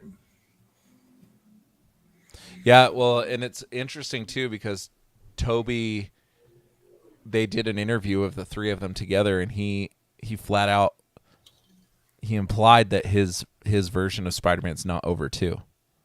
So I think there's plans for all three of them. Well, Toby's been out of work for a while, so he's like, yeah. Well, he retired. I mean, he flat out came out, you know, I'd a decade retire ago after doing The Great Gatsby too. You know, whenever The Great Gatsby came out, like he just retired. Like it wasn't like he was actually pursuing it. I think he was more interested in directing or something like that or whatever. Most of these actors, like, I want to direct. But I'm just disappointed that we already know now that we're going to get a Marvel version of the Illuminati, an MCU version of the Illuminati. I wish they would have kept it closer to the chest because I think that's going to be huge. I think that tells you there's probably going to be even bigger reveals. Yeah, probably. I'm so excited for this movie. It's ramping up to where I'm almost as excited for this movie as I was for Spider-Man. At the peak excitement for Spider-Man, because it started to wane off a little bit because of all the reveals that got spoiled. But it's getting to that point because I'm being so cautious about what I read, that the trailers alone are getting me excited, or these posters, and the way it really should be, you know, for anybody that likes these movies. Yeah. I'm excited. Yeah, I'm stoked, man. There's a lot of good stuff coming out. Couple weeks, Batman. Really excited about that. We got. I'm staying away from all spoilers because I do not want a replay of Spider-Man. Totally agree. I'm so stoked that we got tickets for the Dolby on that movie, Batman. Oh, me too. So stoked. Did you see that there's a story going around about that there's a man who's saying that he has already told his wife that he fully anticipates missing the birth of their firstborn child because his child is born, or his due date is the day the Batman movie comes out. Yeah, So sorry, he dude. said he's Not going to sit supportive in of the that. theater and he'll come to the hospital after the movie's over. That's Yeah. fucked up. Yeah, that's not Right? okay. That's not okay. It's Aaron not. would You have can see the shot movie later. Okay. It's not Aaron the is the second coming of nicest- Christ, dude. Like, it's just like Batman will still be there after the birth. I don't Aaron care is what the movie it is. nicest, kindest, most sweetest person ever, but she would have shot me if I was like, no, Logan's due on Batman's coming out. I'm going to see Batman. I'll be at the hospital afterwards. Now, what's cool is that we're going on my birthday. So my birthday is March 3rd, and we're going on my birthday. So I think that's pretty awesome. That actually something to look forward to, other than turning 37. Well, do you guys He want to did. talk about how we can He get did. more peace in our lives? He bought tickets instead of seeing his kid's birth. It's fucked up, man. I would fully expect my wife to divorce me. Oh, dude, it's instant grounds for divorce. Instant grounds for divorce. At least we're all conscious enough to recognize like where the like the three of us here, where our priorities should be. Right. Yeah, it's a pretty low bar. You know, I'd say. and I don't care because he doesn't watch this show. I know that.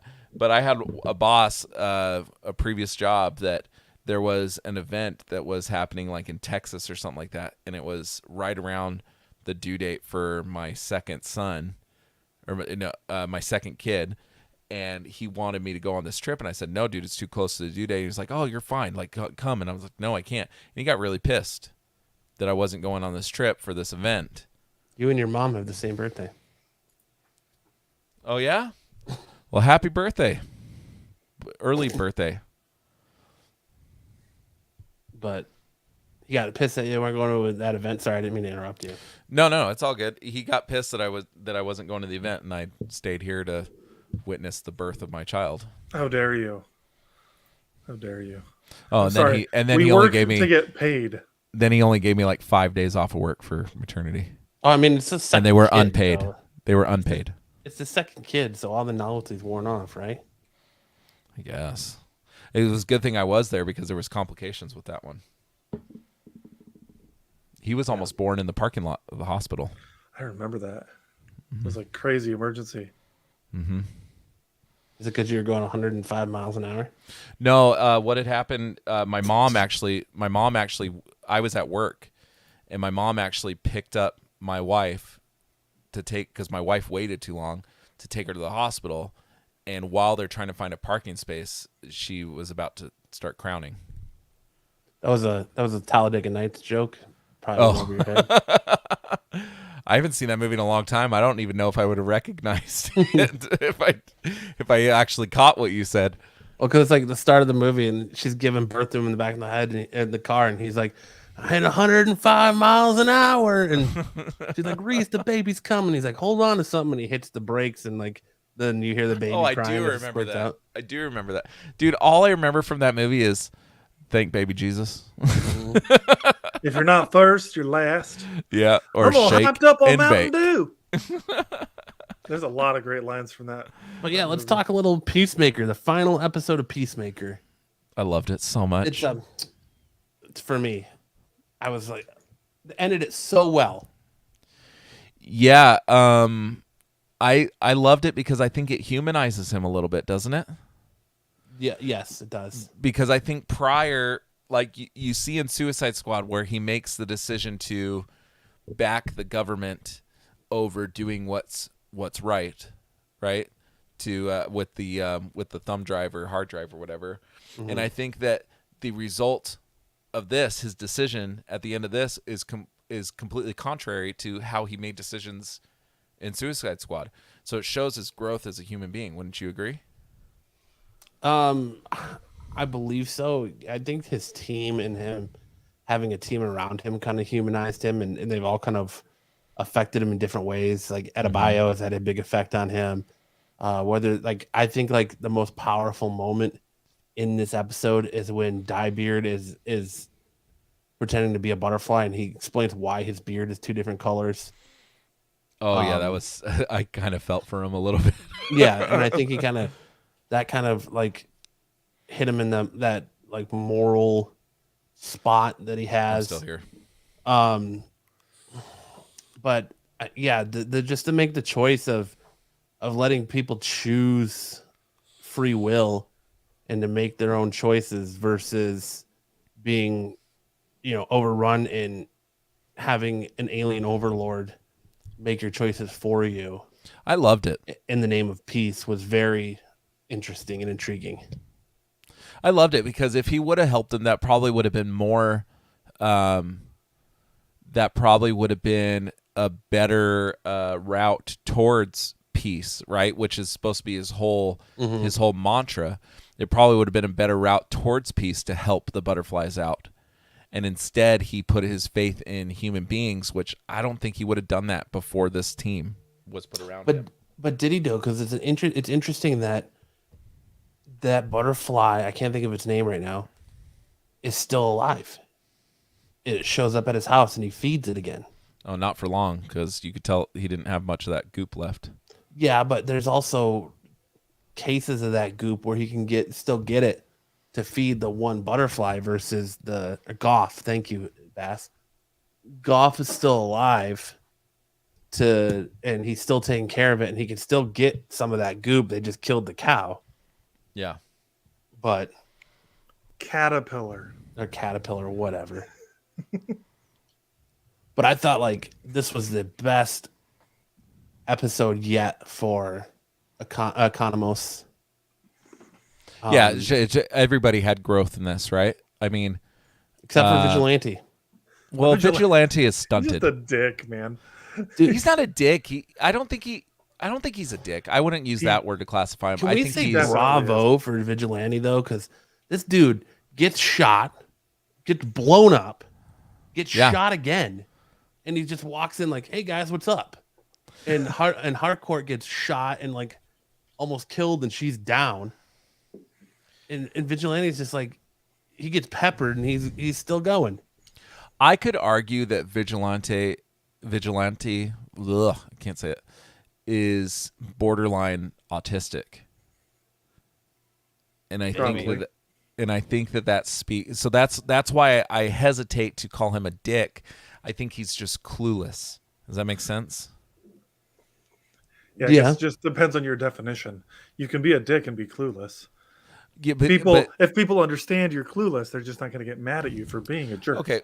Well, okay. So let's use my sister-in-law as an example. I know she doesn't watch this show, so I'm not going to get in trouble. My sister-in-law is probably more so than anybody I know lacks. I already know the exactly ability, what you're going to say, and you're right. I totally get your point. Lacks the ability of tact, right? She doesn't have it, but she also doesn't realize what she's saying is rude. So would I call her a dick, or would I just call her just tactless and unaware? You know what I mean? So I think dick, there's a certain part of it that is intentional. Fair enough.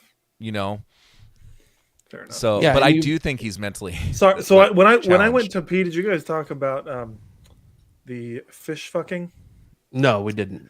No, we haven't gotten that far yet. I think that it kind of shows that too when they're making the fart jokes at Adebayo, and he keeps him going, and Peacemaker's like, dude, we're past that. Yeah. And he's a child. He's a child that has awesome abilities. There's essentially something in his childhood that trauma that has kept him. Yep. Season 2 is going to reveal it. And I love, but I'm here for it. Like I think he makes this show. Him and Peacemaker make this show so much. Oh yeah. Like, I would argue it's the trio. I love the scenes with Peacemaker, Economos, and Vigilante. I agree with you. I'll give you that. Like Harcourt is just kind of there as like the potential love interest. Adebayo is kind of there as the North Star, I think. Yeah. And you have Economos, Vigilante, and Peacemaker. That there's really like this brotherhood kind of forming. Yeah. Yes, but I what I was about to say about this show is Eagly makes the show too. Yeah. Yes. Every character in it though is one that I think is crucial to making the show great. You know, there's some other shows that, as much as I love them, you could get rid of certain characters that wouldn't be that big of a deal. Like if you got rid of Angela on The Office, would it really ruin the show? Probably not. You know what I mean? But in this show, I feel like you need everybody, other than, and I cannot remember his name, the boss, Mern. Mern. And I liked Mern, but like the show didn't lose any sense of fun when he died. Well, I think what it lost was the textbook, the strictness of it. So like he was dad, right, of this whole family of misfits, right? Because that's what you could call these people, is they're misfits. He was. I'm sorry, Stakes comment because of how you keep saying it. I totally Is it agree. vigilante? Vigilante? No, vigilante. Vigilante. And you're like vigilante. Sorry. Over here. Sorry. But he was kind of like the dad, right? And had this whole family of misfits. And now Harcourt and Abadiah are kind of like mom and dad, right? And it kind of shows how starkly different they are, where Harcourt's first reaction is violence, go get him, get it done. Abadiah is, show a little empathy and things like that, right?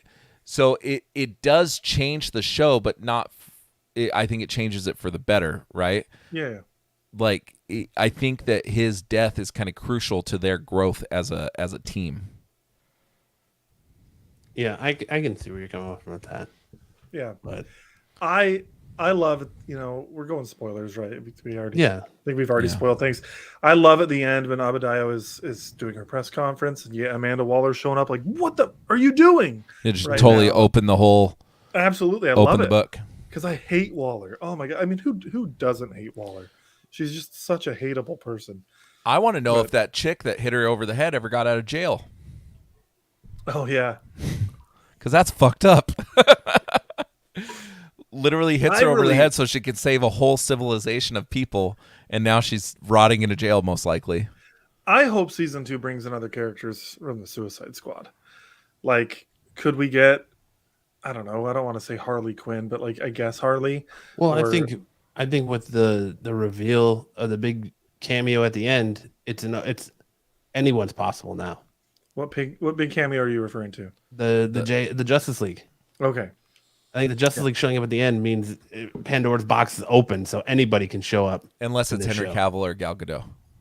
They're there. They're not. They don't have any speaking, but you don't have Batman. You don't have Cyborg. Like, well, and James Gunn came out and addressed that Batman and Cyborg, and he says it has something to do with something in the future is why they weren't there.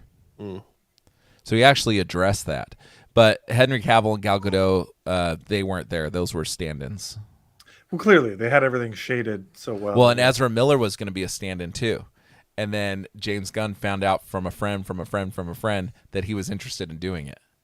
So it was only going to be Jason Momoa. Well, I'm glad because I would have been fine if it was only Jason Momoa, but it was so much funnier that Barry was also there. By the way, and I know that this interaction made me giggle so much. This isn't on the topic of Peacemaker, but the latest trailer for The Flash has me really excited. You mean like the Heroes ones with like a clip from The Flash? No, I saw a long trailer where you actually see like his suit and him speeding up, and then it has the. It was longer. How new of a trailer are we talking? Last week, I think. What? Maybe I've missed a trailer then, because I thought the last trailer they released was at DC Fandom like last year. No, I saw one that had snippets of Batman, Black Adam, Aquaman. I saw that one, but then I saw a longer one. So I saw a longer one where you actually get to see like his suit and you see the bolts going up, like it's actually like a leotard almost. It's not that Power Ranger bullshit that Zack Snyder did. Yeah, I don't know if that's a legit trailer or not. Maybe it was the old one, and like it just had the. I don't know. Maybe I'm getting the two mixed up. Maybe it was the snippet one. I don't know, but I got excited for it because he actually looks like the Flash. Yeah, he looks way better in the new movie. Now I need to see if there is a trailer. Still a little I'll send you the link. Yeah, I just looked it up. I don't think there is. I think you're just thinking about the old trailer. But I think you got to confirm. You know, we got the confirmation that, and I loved that ending that Aquaman does fuck fish. Even Barry confirmed it, and that I love the whole conversation about Green Arrow being a brony who goes to conventions as the back half of Twilight Sparkle. Is the gaping butthole of Twilight Sparkle. I love that. They're like, guys, every story he has about the Justice League is made up. And then I don't remember who jumps in. They're like, no, man, that last one's actually true. No, it's like, no, I read about jumps that one. in and he goes, that stuff. He's like, yeah, you're right. It is Economos because he's talking about. He's like, except for that stuff about Green Arrow, I've heard that's true. And then Vigilante says, and Aquaman, fucking fish. So I love this show so much. Like, it's there's just so many layers to it, and it's how many episodes was there? 8. 8. Just seeing his growth and like even that interaction between him and the ghost of his dad in the woods, where he's like, "I'm in your head, come Stain, just go." And he's like, "No, you're not. I went for my blowgun first, you know." So it's just, dude, it's so good. And the stuff with Eagly and the helmet, so funny, dude. I think that's going to be a huge part of next season is him hallucinating his dad. Well, maybe because it just shows that his dad is always going to be a part of him, and his dad's sitting down next to him at the end of the episode and all that too. So it just shows that demon's always going to be there. But yeah, I love it. I don't know who they're going to get for this other spin-off show that they're doing. But who would you want it to be? Someone completely new or somebody that we saw in the last movie? I think it's going to be a rat catcher show because I think that's primed to make a TV show out of. I don't think so because it's like I don't think it's going to hit the same way that this show does. Yeah, I think it's absolutely amazing though because when I heard that they were making a show for this, I was like, really? I hate him. What a stupid idea. And it ended up being one of the best shows I've seen in a long time. So if they want to keep doing crazy, ridiculous stuff, I'm down. And it came out that they told John Cena Wonder Twins is already getting a movie, Zaggy. But it came out that they told John Cena not to read any Peacemaker stuff before this and to give it his own spin. And he did so well with this character. Is this so? I'm not familiar with Peacemaker whatsoever. Peacemaker, he's like a D tier character, isn't he? Yeah, he originally debuted as like a one-issue character. But like, is John Cena's portrayal of him anything like the comics? Yes and no. It borderlines. But he's not as like jokey in the comics. Like he's very much like peace. You know, he's a very much a trained killer, but it's not as like comedical as this show is. Vigilante isn't like Vigilante's backstory is very dark too. Do you think it's a show about Vigilante? No, but I don't know who it's going to be about. It's hard to say. But with James Gunn, the way he's done it, dude, he's grabbing C and D list DC characters. Well, that's what he did with Guardians of the Galaxy.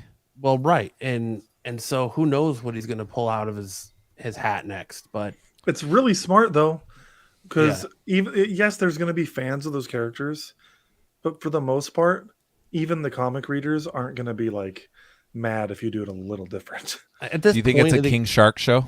I was going to say that. I think at this point, everything's on the table, and I wouldn't be surprised if King Shark is the next TV show. You know what? I would watch that. Oh, James Gunn has an affinity for Weasel. Yeah, Weasel is still alive, but he's come out several times and said how much he loves that character. I just don't know how you do a TV show over something that doesn't really talk. It's more of a gag. It's too bad they killed Michael Rooker's character because he could have been fun to have his own show. I really think that Rick Flag's not really dead. I hope. I mean, I like the character, but come on, he should be dead. I think They literally showed him getting like stabbed in the heart, his heart stopping. Like, Dude, nah. John Cena got shot in the neck. Yeah, but they didn't show but him you can die. survive a shot in the neck. As long as you can survive a shot, as long as it doesn't hit your artery, your carotid artery there, you can survive a shot there. I'm looking at members of You can survive lots of shots. I've probably been shot 30 times in my life. I'm alive. Easy there, 50 Cent. I'm talking about vaccinations. Yeah, I know. I'm looking at the members of like one-time members of Suicide Squad. Yeah, I wouldn't be surprised if there's a Harley Quinn appearance in season 2. No, I'm sure there is. Dude, freaking do Kite Man, Calendar Man. I think season show. 2, I think the opener for season 2 is Adebayo coming out and outing Argus and outing the Suicide Squad and all that. So now Amanda Waller is going to be throwing the house at them. So I think a lot of And that her is own gonna daughter? be- Yes. Yeah, I think a lot of that is going to be, you're going to see a lot of like Suicide Squad members showing up to try and kill him or try and kill members of the group. I think you're going to see a lot of villains and heroes showing up for that. So I wouldn't be surprised. And there's still stuff. I wouldn't be surprised if it was a Judo Master TV show, because Judo Master's there, but he's not really. There's not a whole lot of depth to. Yeah, I I was was bummed surprised that he we did wasn't. not get the Hot Cheeto reveal. Yeah. I was thinking I you was were right. seriously on board with your hypothesis about the That Hot was Matt's Cheetos. idea. Yeah, I And was it ends too. with him in the field crying over all the dead butterflies, So who knows? But He's just really passionate about global warming. Or maybe At it's a this point- romantic comedy. Maybe it's a at this romantic point- comedy with Aquaman and fish. at this point, if it's James Gunn and a TV show for DC, I'm there for it right now. James Gunn is going to save DC. He's going to single-handedly save DC. I hope so. He could save Martha. Here's my thing. Like I know I give Max a bunch of shit. I love the DC universe as a whole. I mean, Superman, Batman, Flash. Like Flash is one of my favorite characters ever. So I want it to succeed. So I know I give him a lot of shit over Batman versus Superman and stuff, and it's just because how disappointed I am that it wasn't good. Do you know what I mean? Like, I want these movies to be good. Now I'm finally seeing, like, I've started to get, and I know you don't like Shazam, but I started getting optimistic when Shazam came out. Suicide Squad was pretty good. This Batman movie has me excited. Joker was really good. So I'm starting to see that they're starting to get better. What I don't want is for them to start splintering the universe. Like they've done with the Joker and they're doing with the Batman. Like I want to see that team up, a real solid team up, that not that Joss Whedon bullshit that we had, or the thing that looks like it was shot through a paper towel roll from Zack Snyder.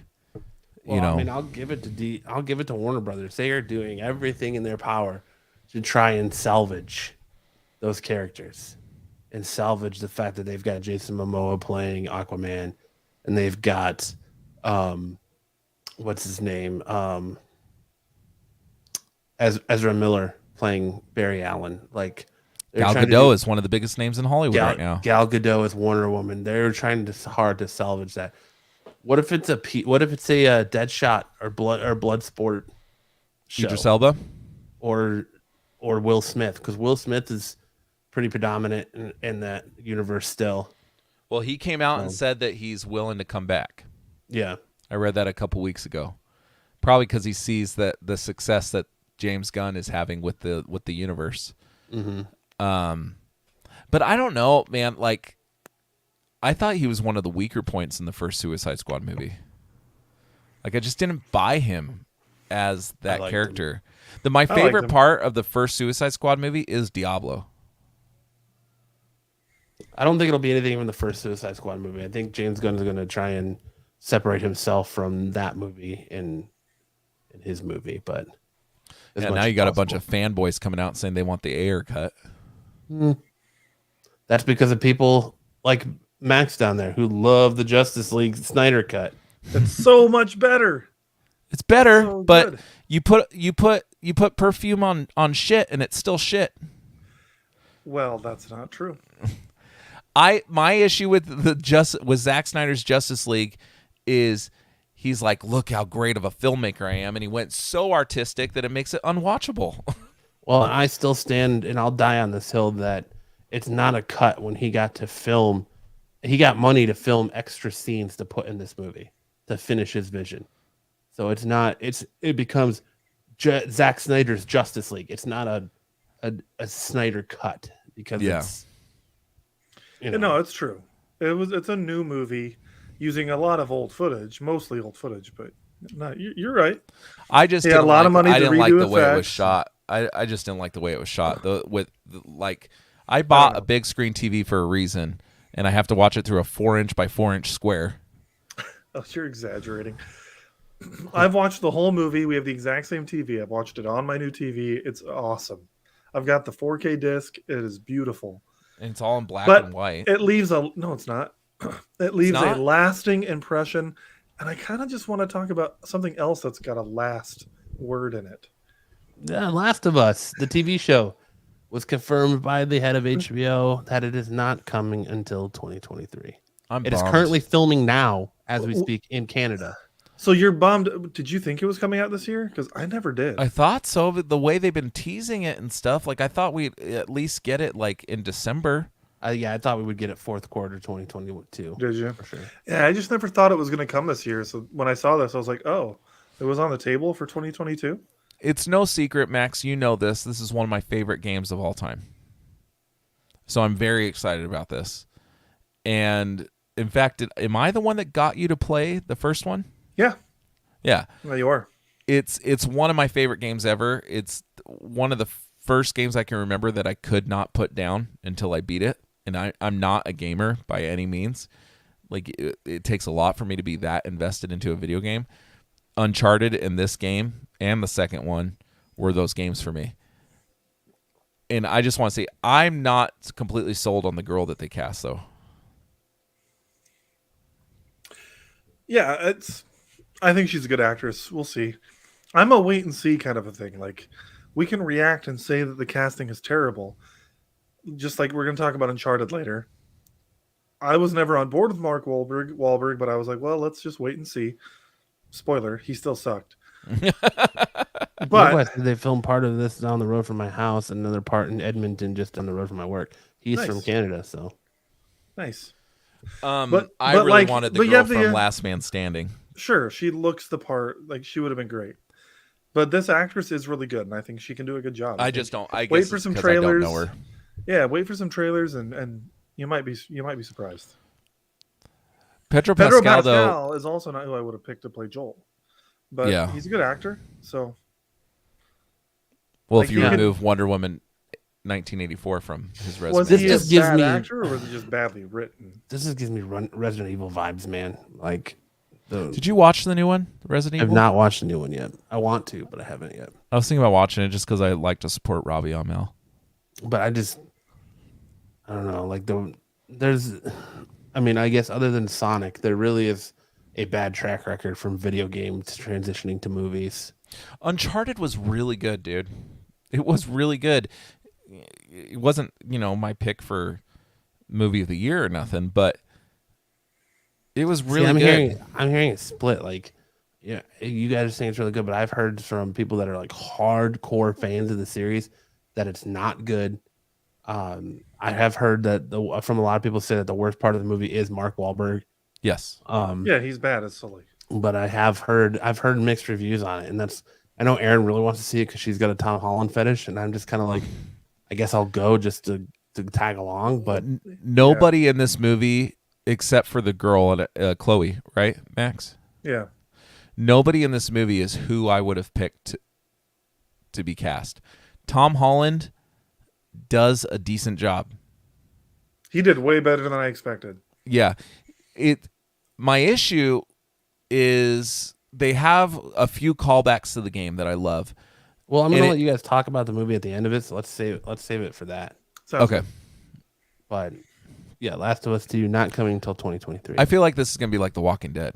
And another video game announcement: Netflix I'm has stoked for this. optioned a BioShock series Most or overrated movie. video game ever. I love it. The first BioShock. Infinity is really good too. They have not said whether it's going to be live action or animated, but I wish they would let Guillermo del Toro do it. I think he would knock it out of the park. Mm-hmm.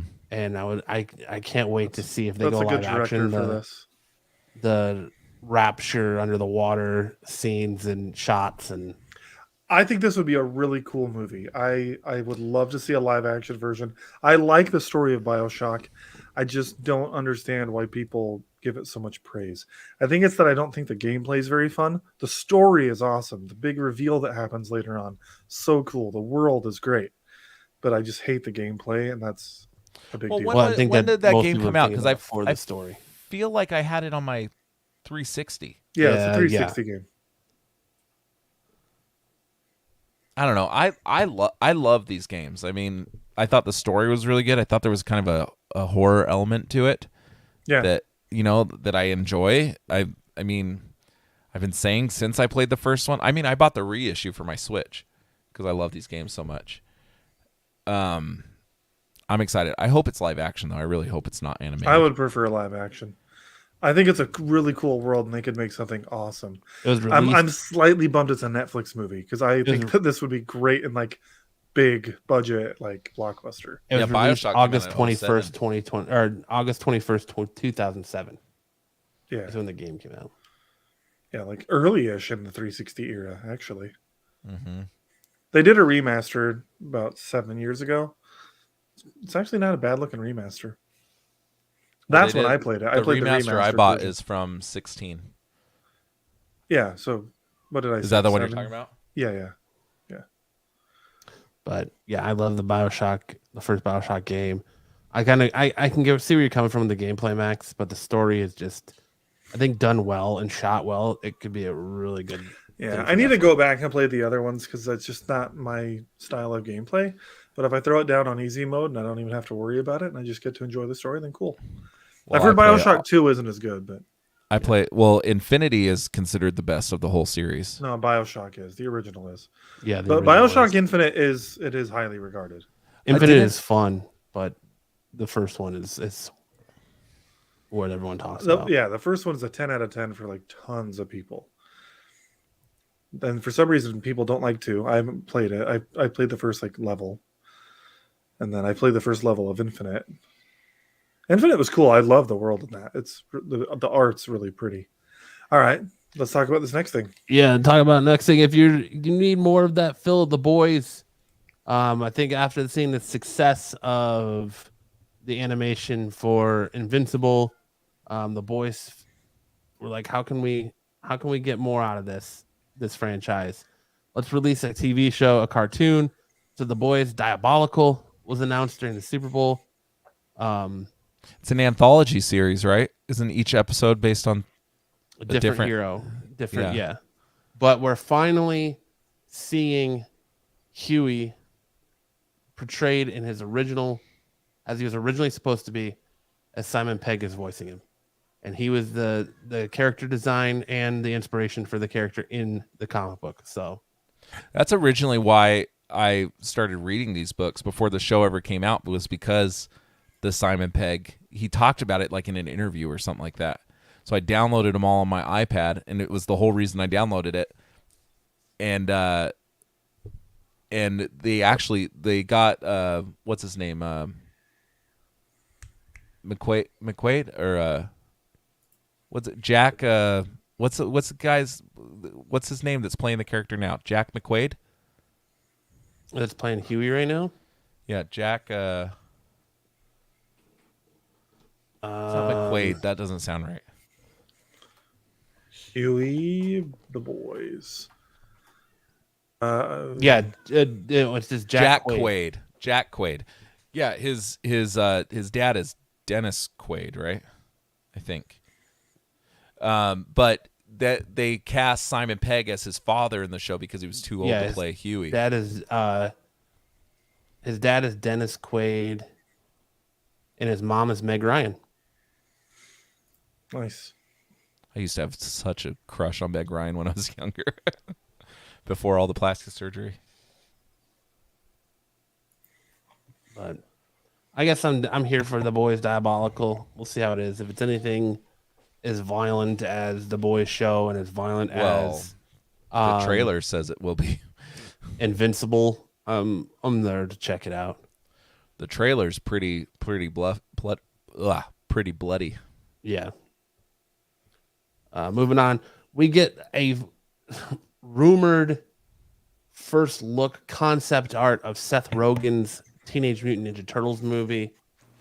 If this is really the concept art from it, we got the turtles here and another shot of them here.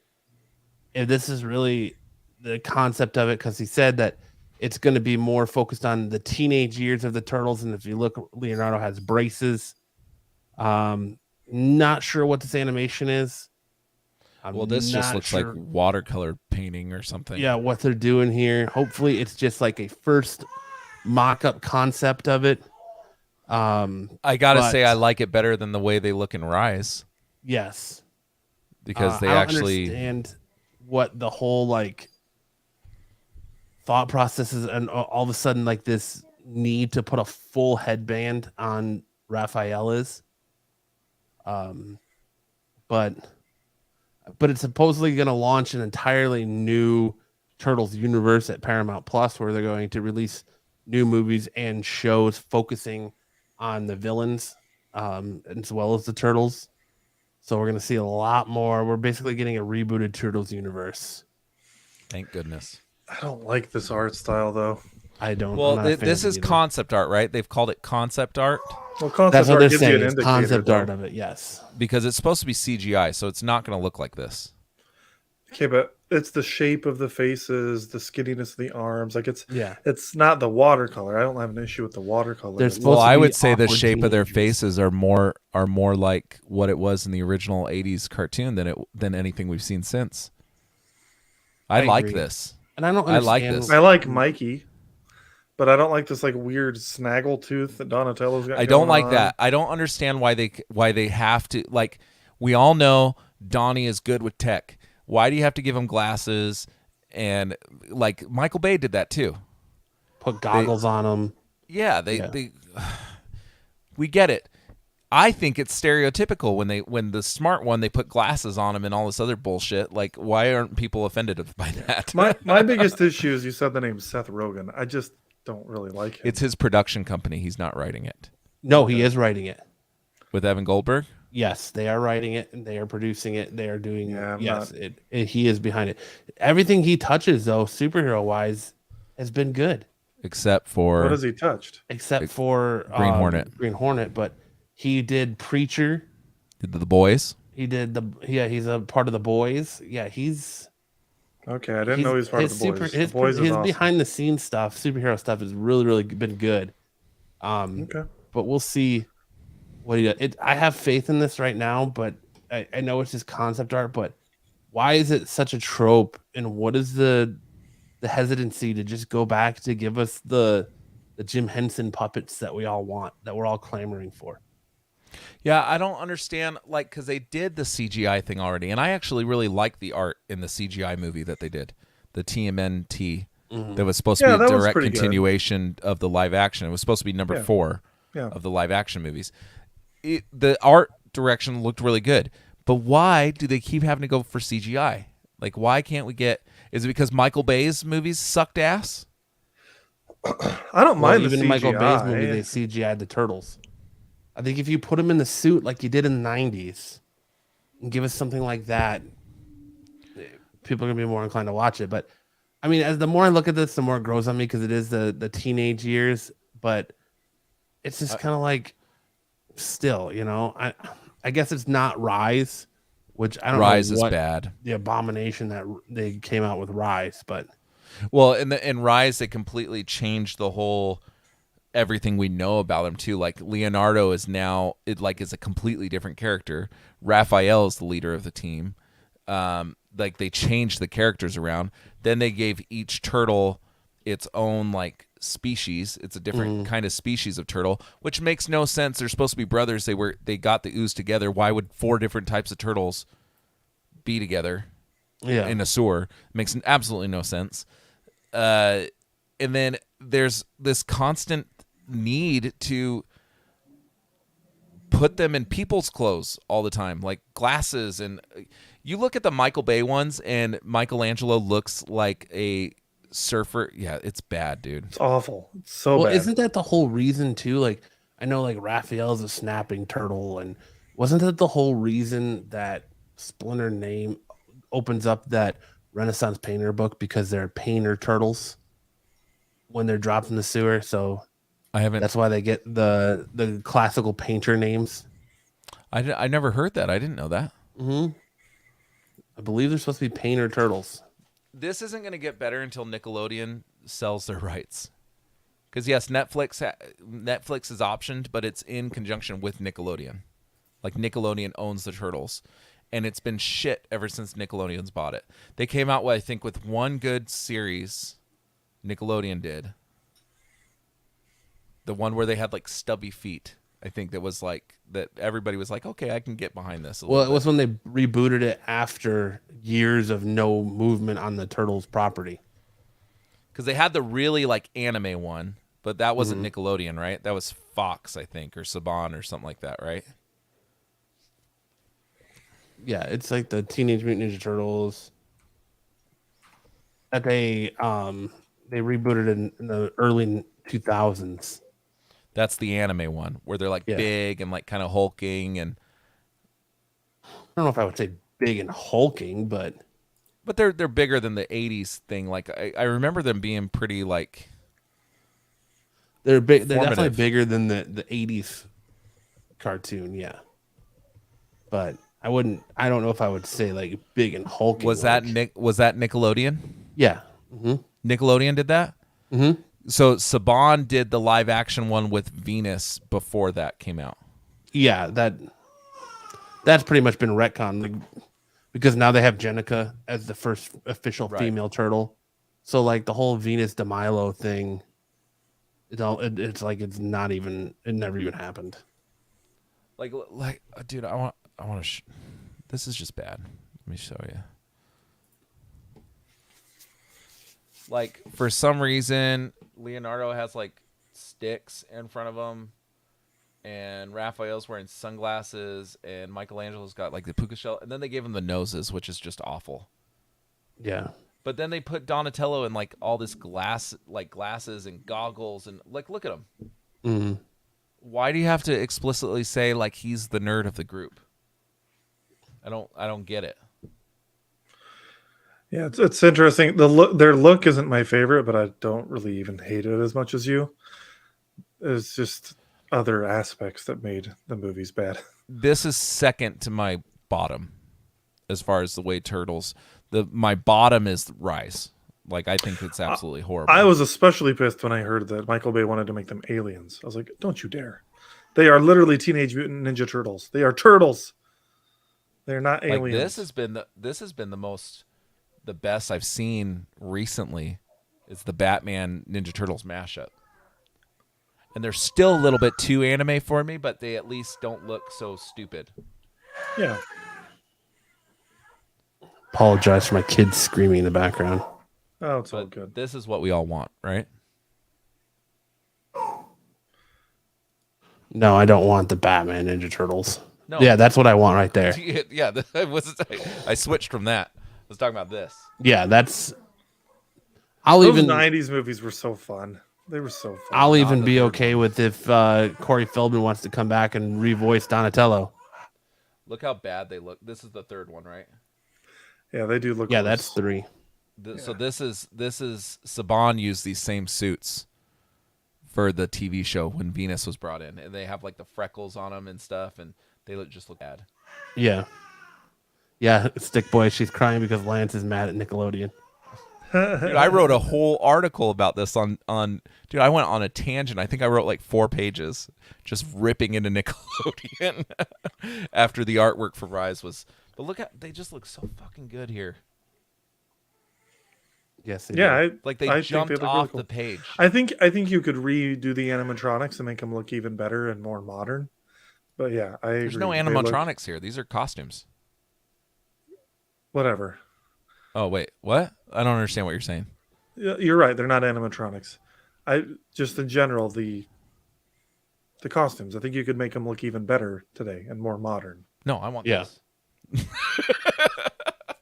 No, I get it. I get it. You're probably right. It's just every time they try to change it. Look at what I'm wearing. Like, isn't that funny? I didn't intend this, but every time they try to change it, it gets changed for the worse. Look at that. We're matchies. And I'm wearing Star Wars. Big surprise. So this was the CGI movie that they did, and they actually look pretty good here. Yeah, I like that. What's that one right below it? That one This looks like it one? might be all right. This is the Yeah, I like reissue that. of the video game intro. Yeah, that's for the side scroller that is coming out. Yeah, so they redid the intro for the That's TV right. show. That's right. We talked about this one on the show. Yeah, it looks really good. See, and this one wasn't bad, but you notice that there's a theme with all these. They don't put the stupid people clothes on them. The one you've got up right now is like clearly meant for like younger kids.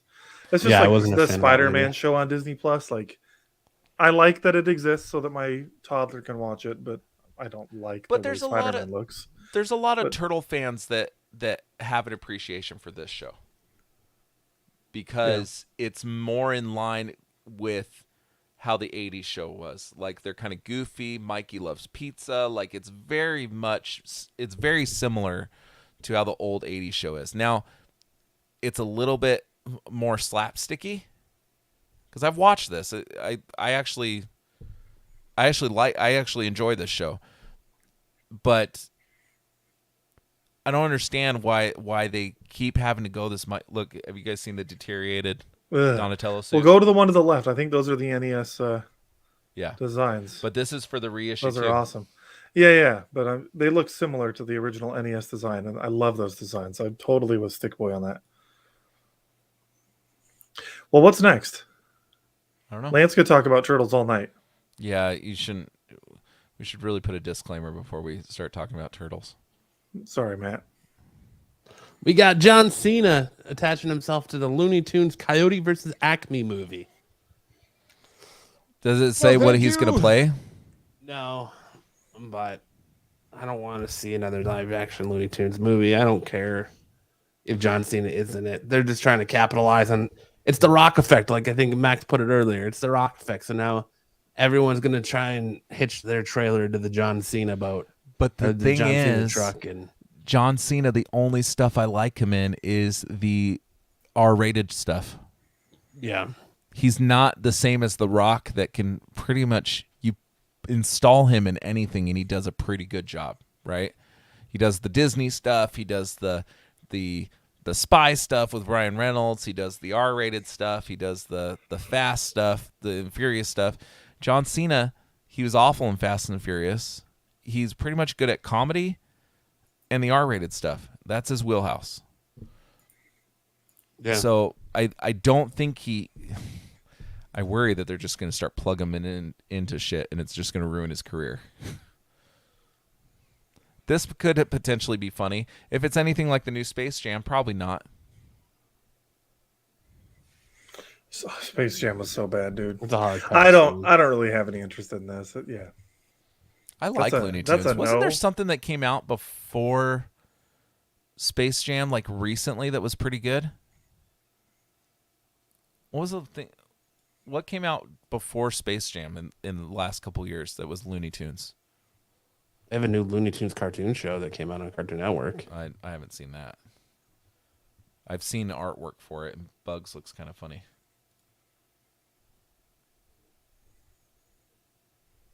I don't know, but moving on. We're not talking about Boba Fett. Sorry, that's okay. I didn't have a top 5 comic this week, but I want to shed light on a beautiful cover that I'm just obsessed with. So across Marvel books right now, they're doing these X-Gwen variants because they've got kind of like this Gwen-verse crossover coming out where it's all these different versions of Gwen coming into to one universe. So they're doing this in these ex-Gwen variants now.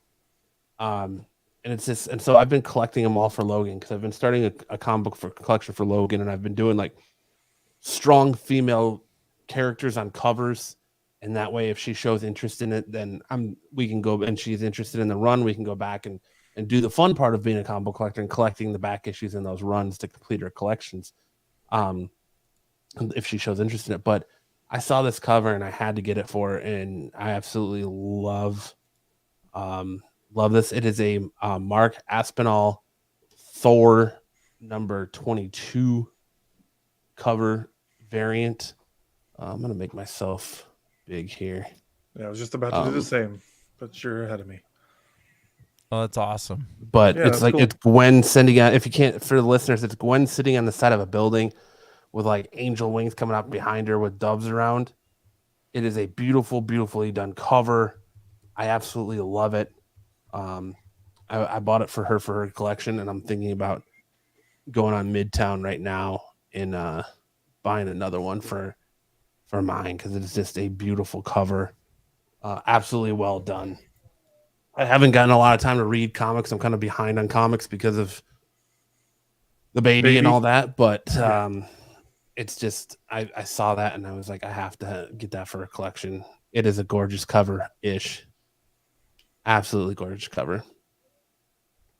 But so I just have to comment very briefly on the fact that Lance, when he's looking the way he is currently, the light is shining on his cheek to where it looks like he's got like a massive hickey right there. On it looks like he's got a cheekbone. black eye under his... All right, yeah, let's talk about Uncharted. I know Matt didn't see it, but Lance and I did. We kind of gave our brief thoughts earlier, but I don't want to spoil it too much stop because in if you still have it at the shop. I don't want to get too much into spoilers since it just came out yesterday. yeah. But I mean, we can talk about it. Like, I think if you're a fan of the video games, you'll appreciate the callbacks to some of those very typical Uncharted scenes. Like, there's even a scene that reminded me of like where you tap, triangle really fast and you gotta grab onto something, or like with it, like they pull those moments from the game very well. Tom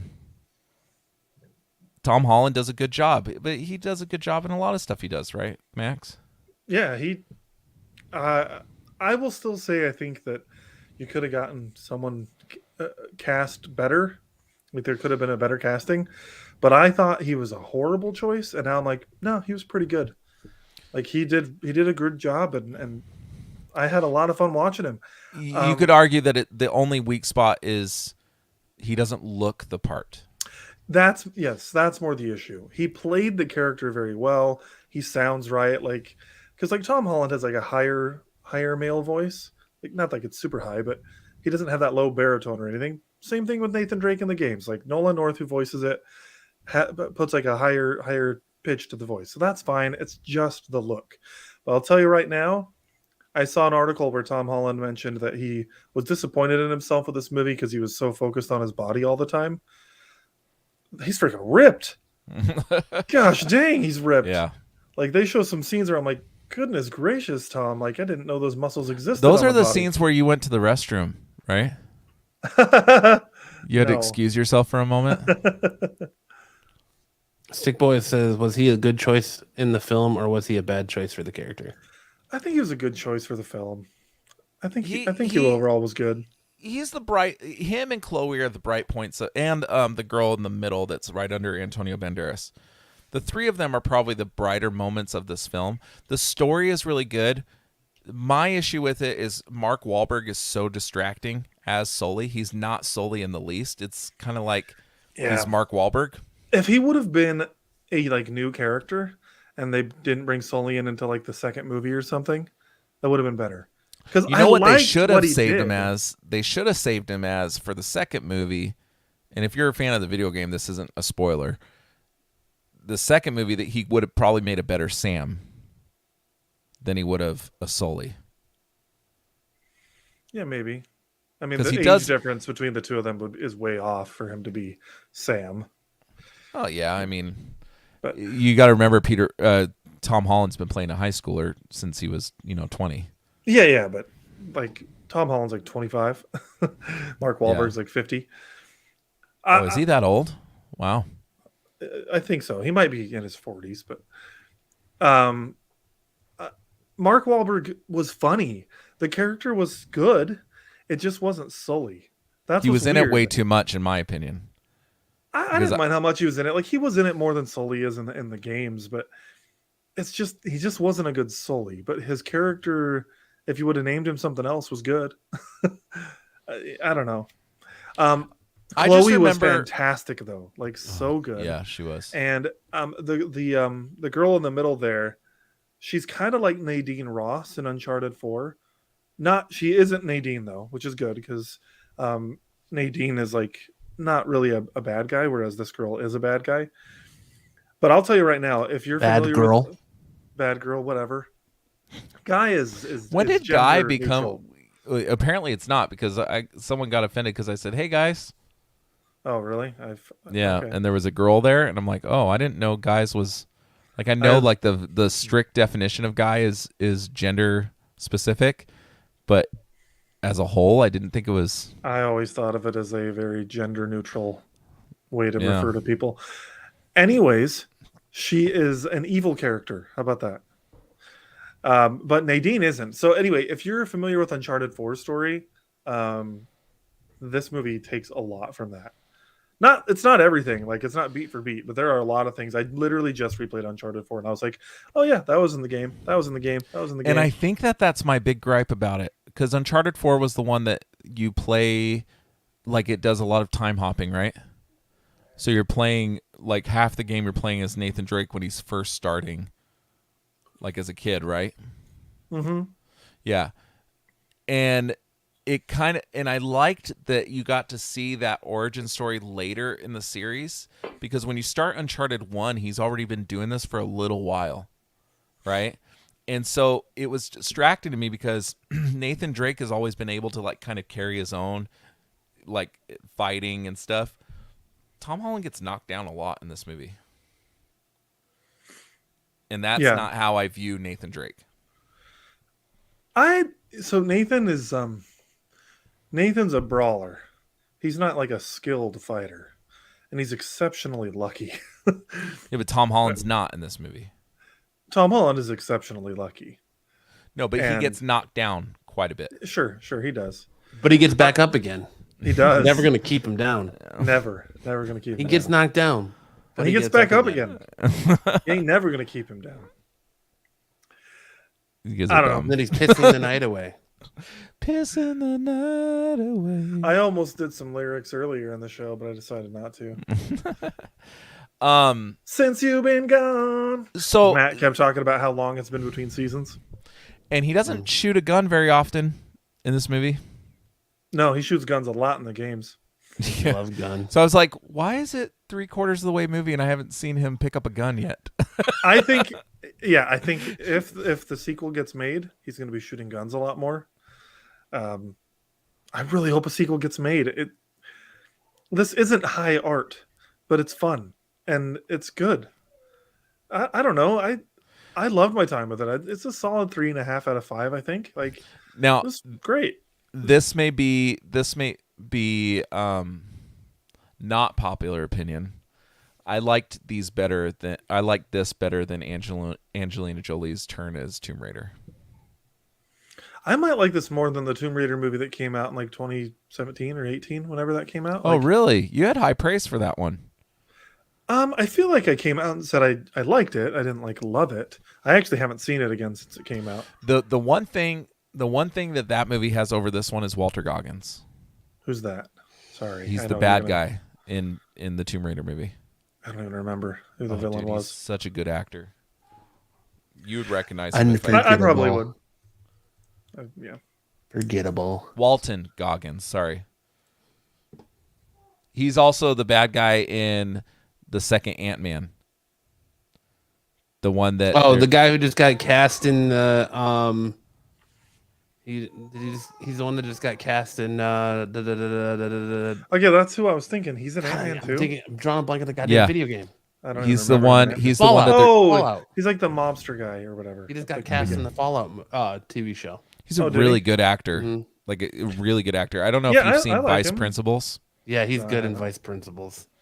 Yeah. I'll give you that, and he's good in the Gems, the show on HBO, Oh, the Righteous Gemstones. Righteous Gemstones. Yeah. He also does a show on CBS called The Unicorn, which is really good. But Mhm. that distracted way longer than it was supposed to. Walton Goggins is the best part of Tomb Raider, in my opinion. Like I just like him. Antonio Banderas. I don't know why. I mean, the dude was in Evita, and he was fantastic in Evita. And it seems like lately he's just playing the same character over and over again. So I didn't really like him in this movie. Winding down though, would you guys say it's worth checking out? Yeah. Would you say it's worth checking out in the theaters, or is it worth waiting? It's a on theater streaming? movie. I think it's a theater movie. Yeah. Because it's like it's most of it's action. The story's fine. Like it's a good little story, but it's the same thing you've seen every. it's a pirate treasure hunt, and it's like full of action. And I mean, if you see the trailer, there's a part where there's two pirate ships like being flown in the air, and they're like jumping on ropes, and it's a theater movie, I think. Which, speaking of, this movie rips off a lot of scenes from other movies. Because speaking of those two pirate ships, when they discover them, it looks exactly like how they discover it in the Goonies, like shot for shot. It's identical. Well, it's also like shot for shot how that happens in Uncharted 4. Well, So- the Goonies is much older than Uncharted. I know. 4. So I'm saying if they're copying their it's game true. that copied a movie. It's true, but more people are gonna more people that go to the movies are gonna recognize that this is shot from the Goonies than it is the video game. Yeah. Like, There's also a fun little Easter egg. Naughty Dog are the ones who made the game. And there's a point where Tom Holland's looking through like a suitcase, and they show a brief sticker of Naughty Dog inside his suitcase. I thought that was pretty cool. yeah. Very nice. It was good. It was good. Matt, I think you'll enjoy it. Don't go in thinking that you're going to see Citizen Kane or nothing. You know, but it's fun. I had fun. But I also walked in thinking it was going to be the biggest pile of horseshit I've ever seen in my life. So it exceeded my expectations. So I've noticed that Yes. I tend to like movies where I go in and say, this movie's going to suck ass. And I walk out, I was like, oh, it didn't suck ass. And so then I really like it. Yeah. 'Cause this could be a world where you go in, well, two guys that I talk to every week liked it, and then you're going to walk out and say, that was garbage. Why'd they recommend that to me? So let's wind down the show here. What do you guys watching? Anything new come out that has caught your attention? I know you both watched Reacher. Anything that's come out in the last couple of days that Yeah, there's one that's really cracking me up on Netflix called Murderville. Have you guys seen that? With Will Arnett. So essentially it's an improv show. Will Arnett is this detective named Terry Silver, and he gets these different he gets like Conan O'Brien, one is Marshawn Lynch. Like each episode is this famous person that comes in to be his partner, and it's completely like it's all improvised, and they're solving a murder. And I showed my wife the Conan O'Brien episode. She was laughing her ass off. the only part that's scripted is his parts, right? It's his parts, yeah. But the person they have, the guest coming in, has been provided no script. So it's really funny watching. And Marshawn Lynch is damn funny. He is. I didn't think that he was going to be that funny, but Murderville is a really easy watch. Like I hop around, I just watch the episodes of people that I cared to see. The Conan O'Brien episode is funny, but at the end of the episode, like, so essentially it's kind of like a escape room almost, if you would, for the person that's coming in, for the guest star, because they're getting all these clues towards this murder, and at the end the guest star has to say this person committed the murder or whatever. They have to solve the crime, and then the captain of the police force comes out and tells them if they were right or wrong. In the next episode he has a new partner, but it's pretty funny, man. Just watch it, and watching them crack up at Will Arnett, knowing that it's completely unscripted, and Will Arnett is literally just trying to get them to laugh. if you like improv, then it's a good show. Nice. Oh, and Snowpiercer is fucking awesome. I've been watching nothing new. I don't have anything to report. Well, I've checked out the first 3 episodes of Bel Air. Good. I'm definitely intrigued by it. I'm gonna come back for episode 4, but it's very drama heavy. It is not a comedy. It is very drama heavy.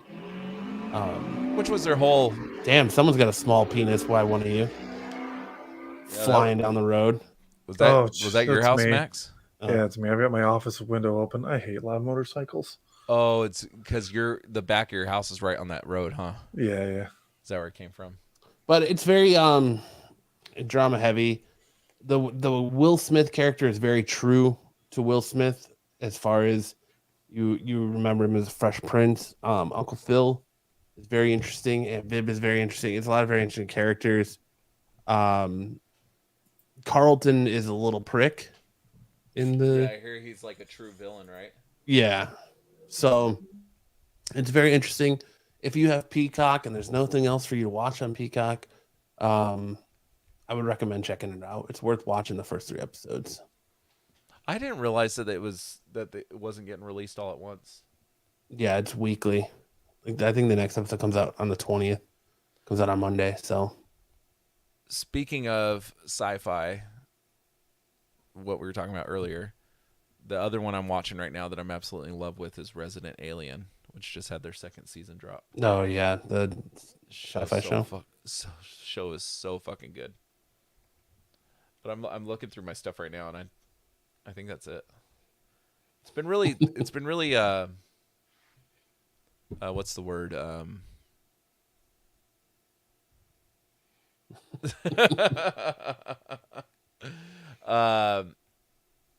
It's been really sparse lately. I would say, like, besides Peacemaker,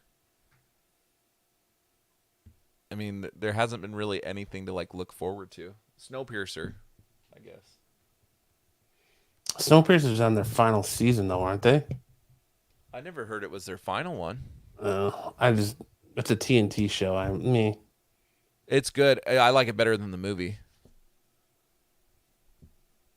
Yeah. It's much more. The movie had so many plot holes in it, and this is much more thought out. There's a lot more action in this. It's just a good movie. Yeah, I'm not watching anything else. Yeah. Oh, Pam and Tommy. Yeah, I've been watching that too. That show's still so good. You know what's coming soon that I'm super stoked for? What? Shoresy. There's a what? Yeah, have you not watched the new season of Letterkenny? There's a Shoresy show? Yeah, there's a Shoresy. Well, I saw that he spin-off coming. leaves. Yeah, there's a Shoresy spinoff coming later this year. They dropped a teaser for it. Are we just gonna see his back all the time? No, you see the front of him. You see Jared? You see Jared Keeso as Shoresy, yeah. What? There's a teaser for it. Look it up. I didn't know this. I said, "Oh man, he's leaving the show. I wonder if Jared got tired of having his back filmed all the time." That's cool, man. I'm always down for more Letterkenny. There's not enough Letterkenny. Yeah, I'm stoked for a Shoresy show. So I would like a show with what's the hockey twins? What's their name? Riley and Jonesy? Yeah, I think that'd be hilarious. Them go on like a Beavis and Butthead Do America type road show. You know, It's called Mighty Ducks Game Changers. That's actually a pretty good series though too. If you're a fan of the Mighty Ducks movies and you haven't watched Game Changers yet on Disney Plus, although I don't. It. Yeah, it is good. I watched it when it came out, but although Emilio Estevez is not coming back because his COVID status. Yeah, So they got I think they got Josh Dremmel to play a new character. So Legacy, whatever. One that my wife and I are watching that we love is The Cleaning Lady. yeah, Erin wanted to get into that she hasn't watched it yet. Completely surprising how good it is. And it's on Hulu Max. If you're wanting to watch something, it's a Fox show. It's really good. And Wonder Sounds Years good. has been really good. Yeah, Wonder Years has been surprisingly good too. Yeah, a lot of good shows. The problem is, it's just nothing is really like coming out to binge lately. Yeah. And I kind of like sometimes having just something to binge. Yeah. I was watching that one with Kristen Bell, and I got bored about 3 episodes in. It's got the longest name for a TV show ever. It's parody of like the girl across the street, or I don't know what Elimination Chamber. It's a is. WWE event. Sticks, is it on super early because it's in Riyadh? Is it on like noon tomorrow? I don't even know what time it starts because it's coming from. They're doing it live from Riyadh, Saudi Arabia. So, The Secret of Skinwalker Ranch. but all right, guys, I think that's a good place to end it tonight because my Because now daughter I'm just has surfing been my gone. Hulu. My daughter has been gone all day. 9 a.m. Arizona. Damn. What the Yeah, fuck is wrong with people? but That's like the Suns game that was at ADSD. 9 o'clock the other day, and I was up watching it till 12:30. Like, what's wrong with But- people? I think that's a good place to end it. My daughter has been gone all day, so I'm gonna go get me some Logan snuggles before she goes to bed. I'm excited. We get to meet Logan tomorrow. Do it's So, a big deal. it is a Yeah. big As I deal. get yelled at from the background to say, "Don't forget that you want to have wife snuggles." Good for you, man. Get those wife snuggles in. Yeah. Yeah, buddy. But yeah. You guys got anything else you want to talk about this week? Nah, man, I want to get to my No. wife snuggles too. There you go. I won't be on next week, so it'll just be the two of you. Cool, man. It'll be I'll a be great here. show. Yeah, so make me proud. We can talk about turtles Fuck and you, Matt. Yeah. You can actually have a 5-minute conversation about the Ninja Turtles, not an hour conversation. All right. it's like when I'm not on the show, you don't have to talk about Star Wars for 45 minutes. And But piss off I our want to give a fans. big shout out again to the chat. Stick Boy, Ish, Kyle.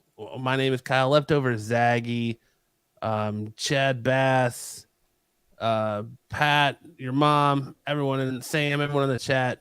Thank you so much for jumping in and making the show fun as always. I want to thank everyone for listening on the playback. If you're listening to this on Monday, I will. We greatly appreciate that. If you're just finding this show for the first time on YouTube, why don't you hit that like and subscribe button?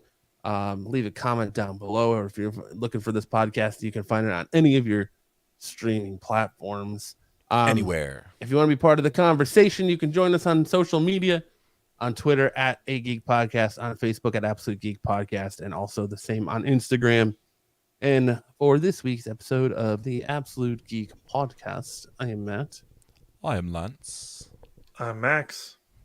and we will see you guys. You didn't keep it going, Max. Yeah. Way to ruin it, Max. I don't know what I just ruined. Matt did it in a British accent, so I tried to attempt a British do it accent. again. You're Do it just again. like, I'm Max. Let's do it I again. like nuts. Read No, it. too late. Too late. I'm Too not- late. Start the music. Start the Yeah. music. Oh, okay. Here we go. Ready? One, Follow, two. like, subscribe. Matt. I'm Lance.